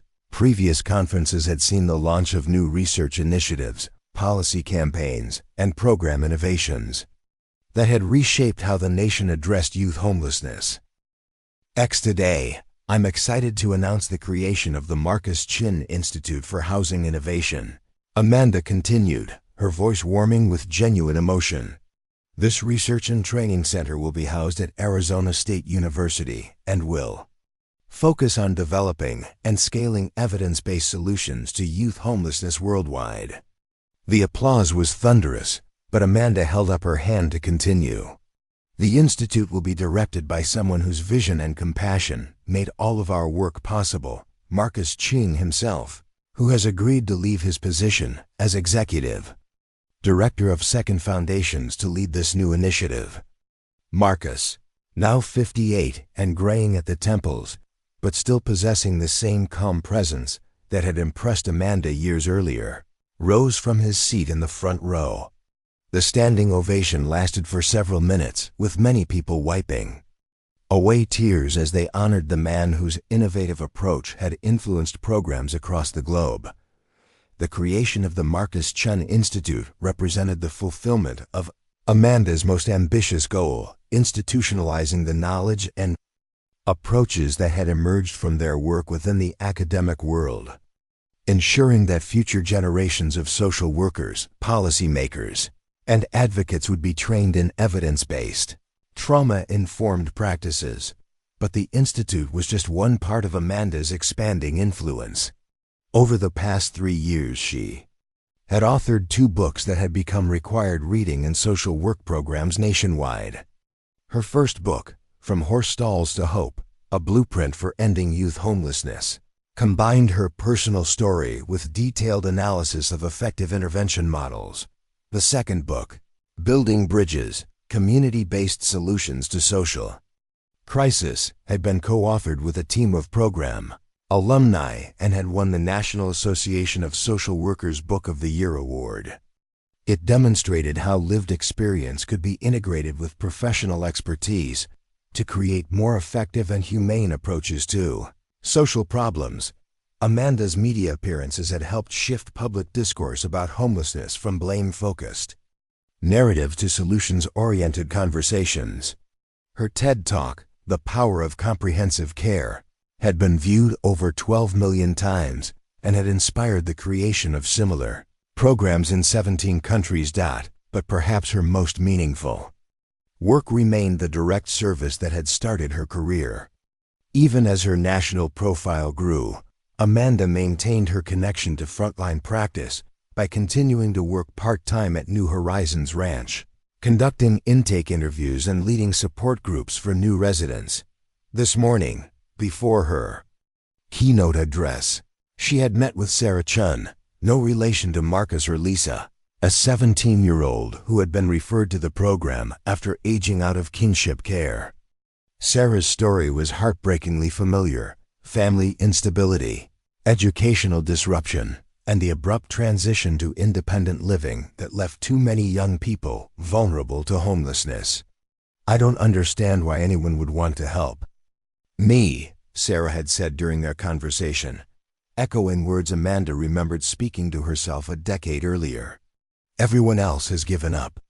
"I understand that feeling," Amanda had replied, sitting across from Sarah in the same office where she had once been interviewed as a desperate 19-year-old. "But the fact that you're here, talking to me, means you haven't given up on yourself. And that's the only prerequisite for this program: your willingness to believe that change is possible." Now, looking out at the conference audience, Amanda thought about Sarah and the hundreds of other young people who would benefit from the programs and policies being discussed in this room. The work had evolved far beyond what any of them had imagined possible that morning when Marcus first offered his help. The Marcus Chen Institute will focus on 3 primary areas. Amanda continued her presentation. First, research into the long-term outcomes of comprehensive housing interventions, with particular attention to preventing recurring episodes of homelessness. Second, training programs for practitioners who want to implement trauma-informed, community-based approaches in their own organizations. And third, policy advocacy at local, state, and federal levels to ensure that effective programs receive sustainable funding. The Institute would also house the National Registry of Housing Innovation, a database that tracked outcomes from similar programs across the country. Amanda had spent 2 years working with researchers at Harvard University's School of Public Health to develop the evaluation tools that would measure not just housing stability, but broader indicators of well-being and community integration. "We now have data from over 2,000 program participants across 18 states, Amanda explained, clicking to a slide that showed impressive statistics. 84% remain stably housed 2 years after program completion. 71% have completed additional education or job training. 63% report strong social support networks. And perhaps most importantly, 92% say they would recommend this type of program to other young people facing similar challenges. These numbers represented more than statistical success. They represented individual lives transformed and communities strengthened. Amanda knew many of these participants personally, had watched them graduate from programs, find meaningful employment, pursue education, and create families of their own. Miguel Santos, her first resident at Mesa Commons, was now a master electrician who owned his own contracting business. He employed 3 other program alumni and had become a major donor to Second Foundation Scholarship Fund. More importantly, he had married his girlfriend of 4 years, and they were expecting their first child.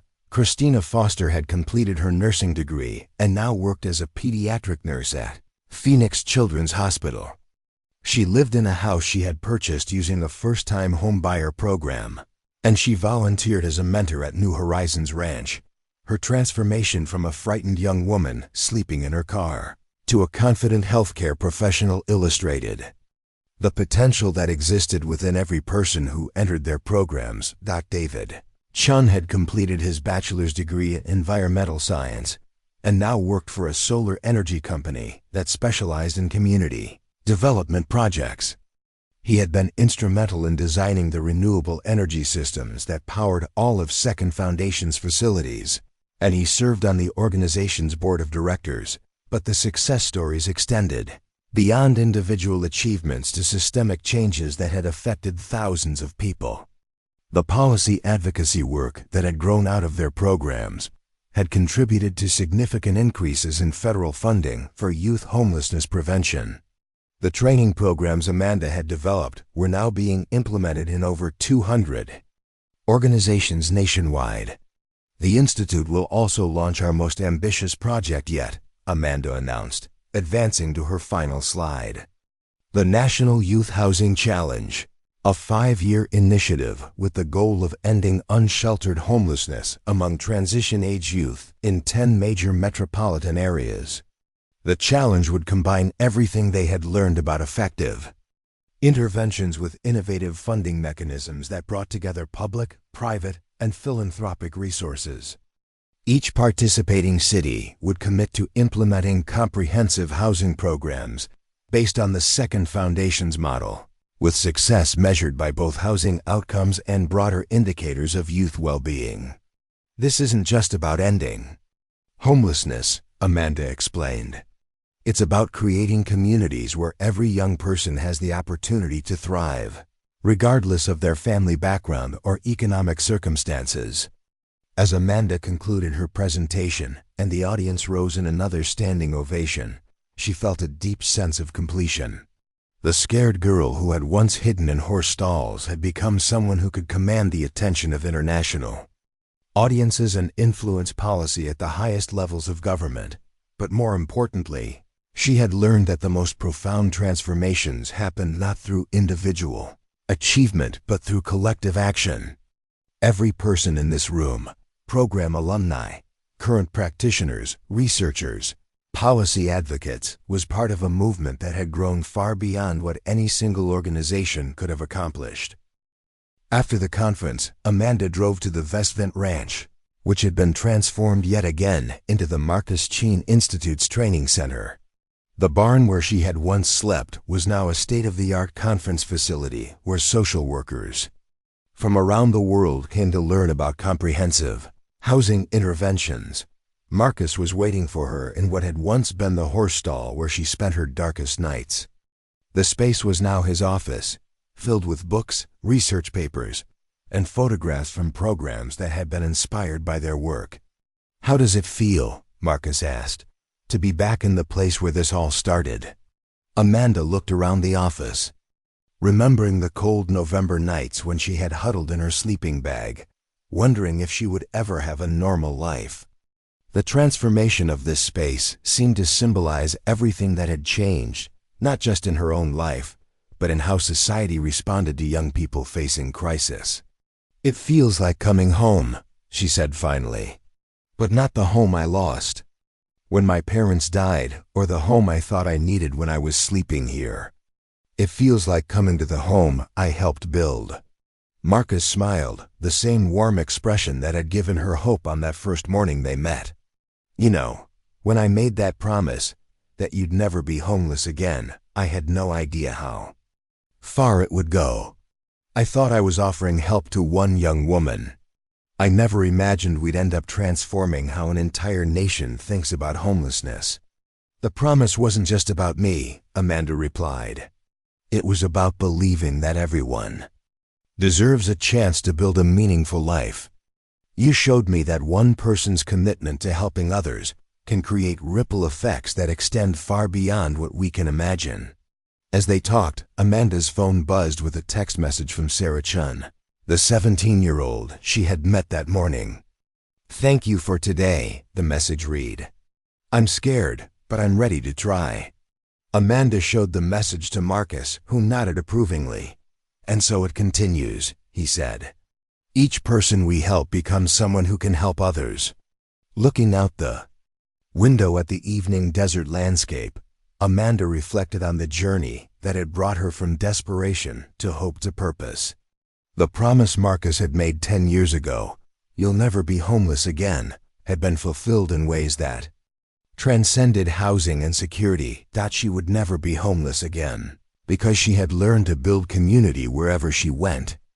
She would never be hopeless again, because she had discovered that even the most difficult circumstances could be transformed through collective action and mutual support. Most importantly, she had learned that the greatest gift she could give was ensuring that others would never have to sleep in horse stalls, wondering if anyone in the world cared whether they lived or died. The promise had become a movement. The movement had become a mission, and the mission had become a legacy that would outlast any individual story. In helping Amanda find her home, Marcus Chun had helped create a home for thousands of others. And that, perhaps, was the most profound fulfillment of his simple promise on that November morning, that caring for one person with genuine commitment could ultimately change the world. 15 years had passed since that cold November morning when Marcus Chun first spoke the words that would change everything. "You'll never be homeless again." Amanda Martinez, now 33, stood in the garden behind her Phoenix home, watching her 5-year-old daughter Emma chase butterflies between the tomato plants. The late afternoon sun cast long shadows across the yard, and the sound of Emma's laughter filled the air with a joy that still sometimes caught Amanda off guard, the simple, profound happiness of a secure childhood. "Mama, look!" Emma called out, cupping her hands around a monarch butterfly that had momentarily landed on her finger. "It's so pretty." Amanda smiled, kneeling down to admire the butterfly with her daughter. "It is beautiful, sweetheart. Did you know that butterflies start as caterpillars? They have to go through something called metamorphosis to become what they're meant to be." Emma considered this with the serious expression of a child processing new information. "Like how you used to be sad but now you help people." The question, delivered with 5-year-old directness, made Amanda pause. She had been careful about how much of her story to share with Emma, wanting her daughter to understand the importance of helping others without burdening her with the details of trauma and loss that had shaped Amanda's early life. "Something like that," Amanda agreed, brushing the strand of hair from Emma's face. "Sometimes we have to go through difficult things to become who we're meant to be." This evening, like many others, would end with Amanda reading to Emma before bedtime. But tonight was special. They were reading from a children's book that Amanda had written, illustrated by Christina Foster, who had discovered a talent for art during her recovery journey. The book, "The Little Horse Who Found Her Herd," told the story of a young horse who thought she was meant to live alone until she discovered the power of community. It was Amanda's way of sharing her values with her daughter without overwhelming her with the harsh realities that had shaped those values. Emma would learn about her mother's past gradually, as she grew old enough to understand both the pain and the triumph it represented. After Emma was asleep, Amanda settled into her home office to review applications for the newest second foundations facility, scheduled to open in Denver next spring. As the organization's chief executive officer, a position she had assumed 2 years earlier when Marcus transitioned to focus full-time on the Research Institute, Amanda now oversaw operations in 28 cities across 12 countries. The scale of their impact still amazed her. Over 8,000 young people had completed Second Foundations programs, with success rates that continued to improve as they refined their approaches. The Marcus Chen Institute had trained over 15,000 practitioners worldwide, and their policy advocacy had influenced homelessness legislation in 6 countries.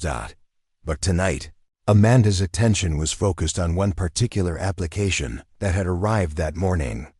The applicant was a 19-year-old named Jessica Martinez, no relation, despite sharing Amanda's surname, who had been living in her car for 6 months. After aging out of foster care in Colorado, Jessica's essay included a line that made Amanda's heart skip. "I feel invisible, like I don't matter to anyone in the world. But I'm writing this application because I have to believe that somewhere, someone cares about what happens to people like me." The words transported Amanda back 15 years, to her own desperate hope that someone, somewhere might see her as worth saving. Reading Jessica's application felt like looking into a mirror that reflected not just her own past, but the ongoing reality that too many young people still faced similar circumstances. Amanda picked up her phone and dialed the Denver facilities intake coordinator. "Hi Rachel, it's Amanda. I'm looking at Jessica Martinez's application. I want to fast-track her for emergency placement." "The car situation?" Rachel asked, immediately understanding the urgency. "Exactly. Winter's coming, and she's been out there for 6 months already. Let's get her housed this week." After hanging up, Amanda walked to her bedroom, where her husband David was reading. David Chun, yes, another Chun, though not related to Marcus or Lisa, was a pediatric physician she had met 3 years earlier at a conference on childhood trauma.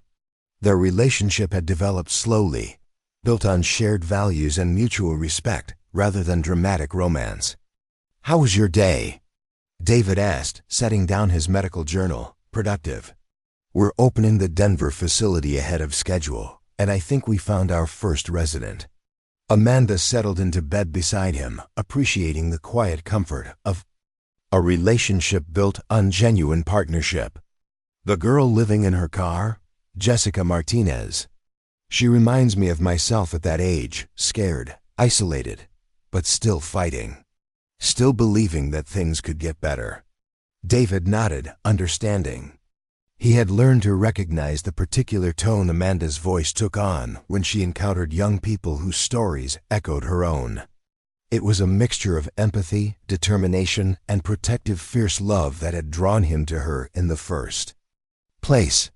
"You know," David said, "Emma asked me today why you spend so much time helping other people's children when you have your own child to take care of." Amanda turned to face him, curious about her daughter's perspective. "What did you tell her?" "I told her that taking care of other people's children is one of the ways you take care of her. That you're building a world where no child has to go through what you went through."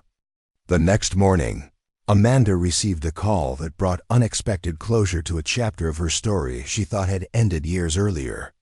Her Aunt Caroline, now 72 and living in Miami, was calling to let her know that she had established a scholarship fund in Amanda's parents' names. "I've been following your work through the news," Caroline said, her voice carrying the weight of years and regret. "I know I failed you when you needed family most. I can't change that, but I want to do something meaningful with the resources I have now." The scholarship would provide college funding for young people transitioning out of foster care or homelessness, exactly the kind of support that could prevent the crisis Amanda had faced at 19. "You didn't fail me, Aunt Carolyn. Amanda said, meaning it. You made the choice you thought was best at the time. And everything that happened led me to where I needed to be. It was true. The painful separation from family, the months of homelessness, even the fear and desperation she had experienced, all of it had shaped her into someone who could understand and address youth homelessness in ways that might not have been possible. If her path had been easier, that afternoon, Amanda flew to Denver to personally welcome Jessica Martinez to the new facility. Standing in the intake office, watching the 19-year-old sign her housing agreement with trembling hands, Amanda felt the profound satisfaction of a promise being fulfilled yet again. I can't believe this is real, Jessica whispered, clutching her room key. I was starting to think I'd live in my car forever. It's real, Amanda assured her, remembering her own disbelief 15 years earlier when Marcus had first offered help. And more than that, this is just the beginning. You're going to build an amazing life from here. As they toured the facility, Amanda shared some of her own story with Jessica, explaining how she had gone from sleeping in horse stalls to leading a national organization. She watched Jessica's expression transform from desperate hope to genuine possibility as she began to understand what comprehensive support could accomplish. Could I really go to college? Jessica asked as they stood in the computer lab where residents would develop job skills and complete educational programs. Not only could you go to college, Amanda replied, but we'll help you figure out how to make it happen. Education, career training, whatever path makes sense for your goals and interests. That evening, back in Phoenix, Amanda tucked Emma into bed and read the story of the little horse who found her herd. As Emma drifted off to sleep, Amanda thought about the interconnected web of relationships and support systems that had made her own life possible. Marcus Chun, now 63 and still directing the Research Institute, remained a constant presence in her life, not just as a mentor, but as a chosen family. Dr. Patricia Williams, retired but still consulting on trauma-informed care practices, continued to provide wisdom and guidance. Lisa Chun had become the clinical director for all Second Foundation's programs, ensuring that the therapeutic approaches continued to evolve based on best practices. Miguel Santos now served on Second Foundation's board of directors, bringing the perspective of someone who had successfully transitioned through the program and built a thriving business. Christina Foster had become the organization's communications director, using her artistic talents to tell stories that helped the public understand the potential that existed within every person experiencing homelessness. Standing in Emma's doorway, watching her daughter sleep peacefully in a room filled with books and toys and the security of unconditional love, Amanda reflected on how completely Marcus's promise had been fulfilled. She would never be homeless again, not just because she owned a house and had financial security, but because she had learned to create a home wherever she went. She had built a family through choice rather than biology, a community through shared purpose rather than proximity, and a legacy through service rather than personal achievement. The scared 19-year-old who had once slept in horse stalls was gone, transformed through comprehensive support into someone who could provide that same support to others. But more than individual transformation, Marcus's promise had become a movement that continued to grow and evolve, touching lives across the globe. Tomorrow, Amanda would wake up and continue the work, reviewing program applications, meeting with policymakers, training new staff members, and ensuring that every young person who needed help would receive the kind of comprehensive support that made genuine transformation possible. But tonight, she simply stood in the doorway of her daughter's room, grateful for the butterfly effect that had begun with one man's willingness to see potential in a desperate young woman and promise her that she would never be homeless again. The promise had been kept, had been multiplied, had been transformed into something larger than either of them could have imagined. And as long as there were young people sleeping in horse stalls, wondering if anyone in the world cared about their survival, The promise would continue to grow, reaching new lives and creating new possibilities for transformation. Marcus Tunes. Simple words that November morning had become Amanda Martinez's life mission. And through her work, they had become a beacon of hope for thousands of young people around the world who just needed someone to believe in their potential and promise them a different future. The promise lived on, and it always would. Up next, you've got 2 more standout stories right on your screen. If this one hits the mark, you won't want to pass these up. Just click and check them out. And don't forget to subscribe and turn on the notification bell so you don't miss any upload. From us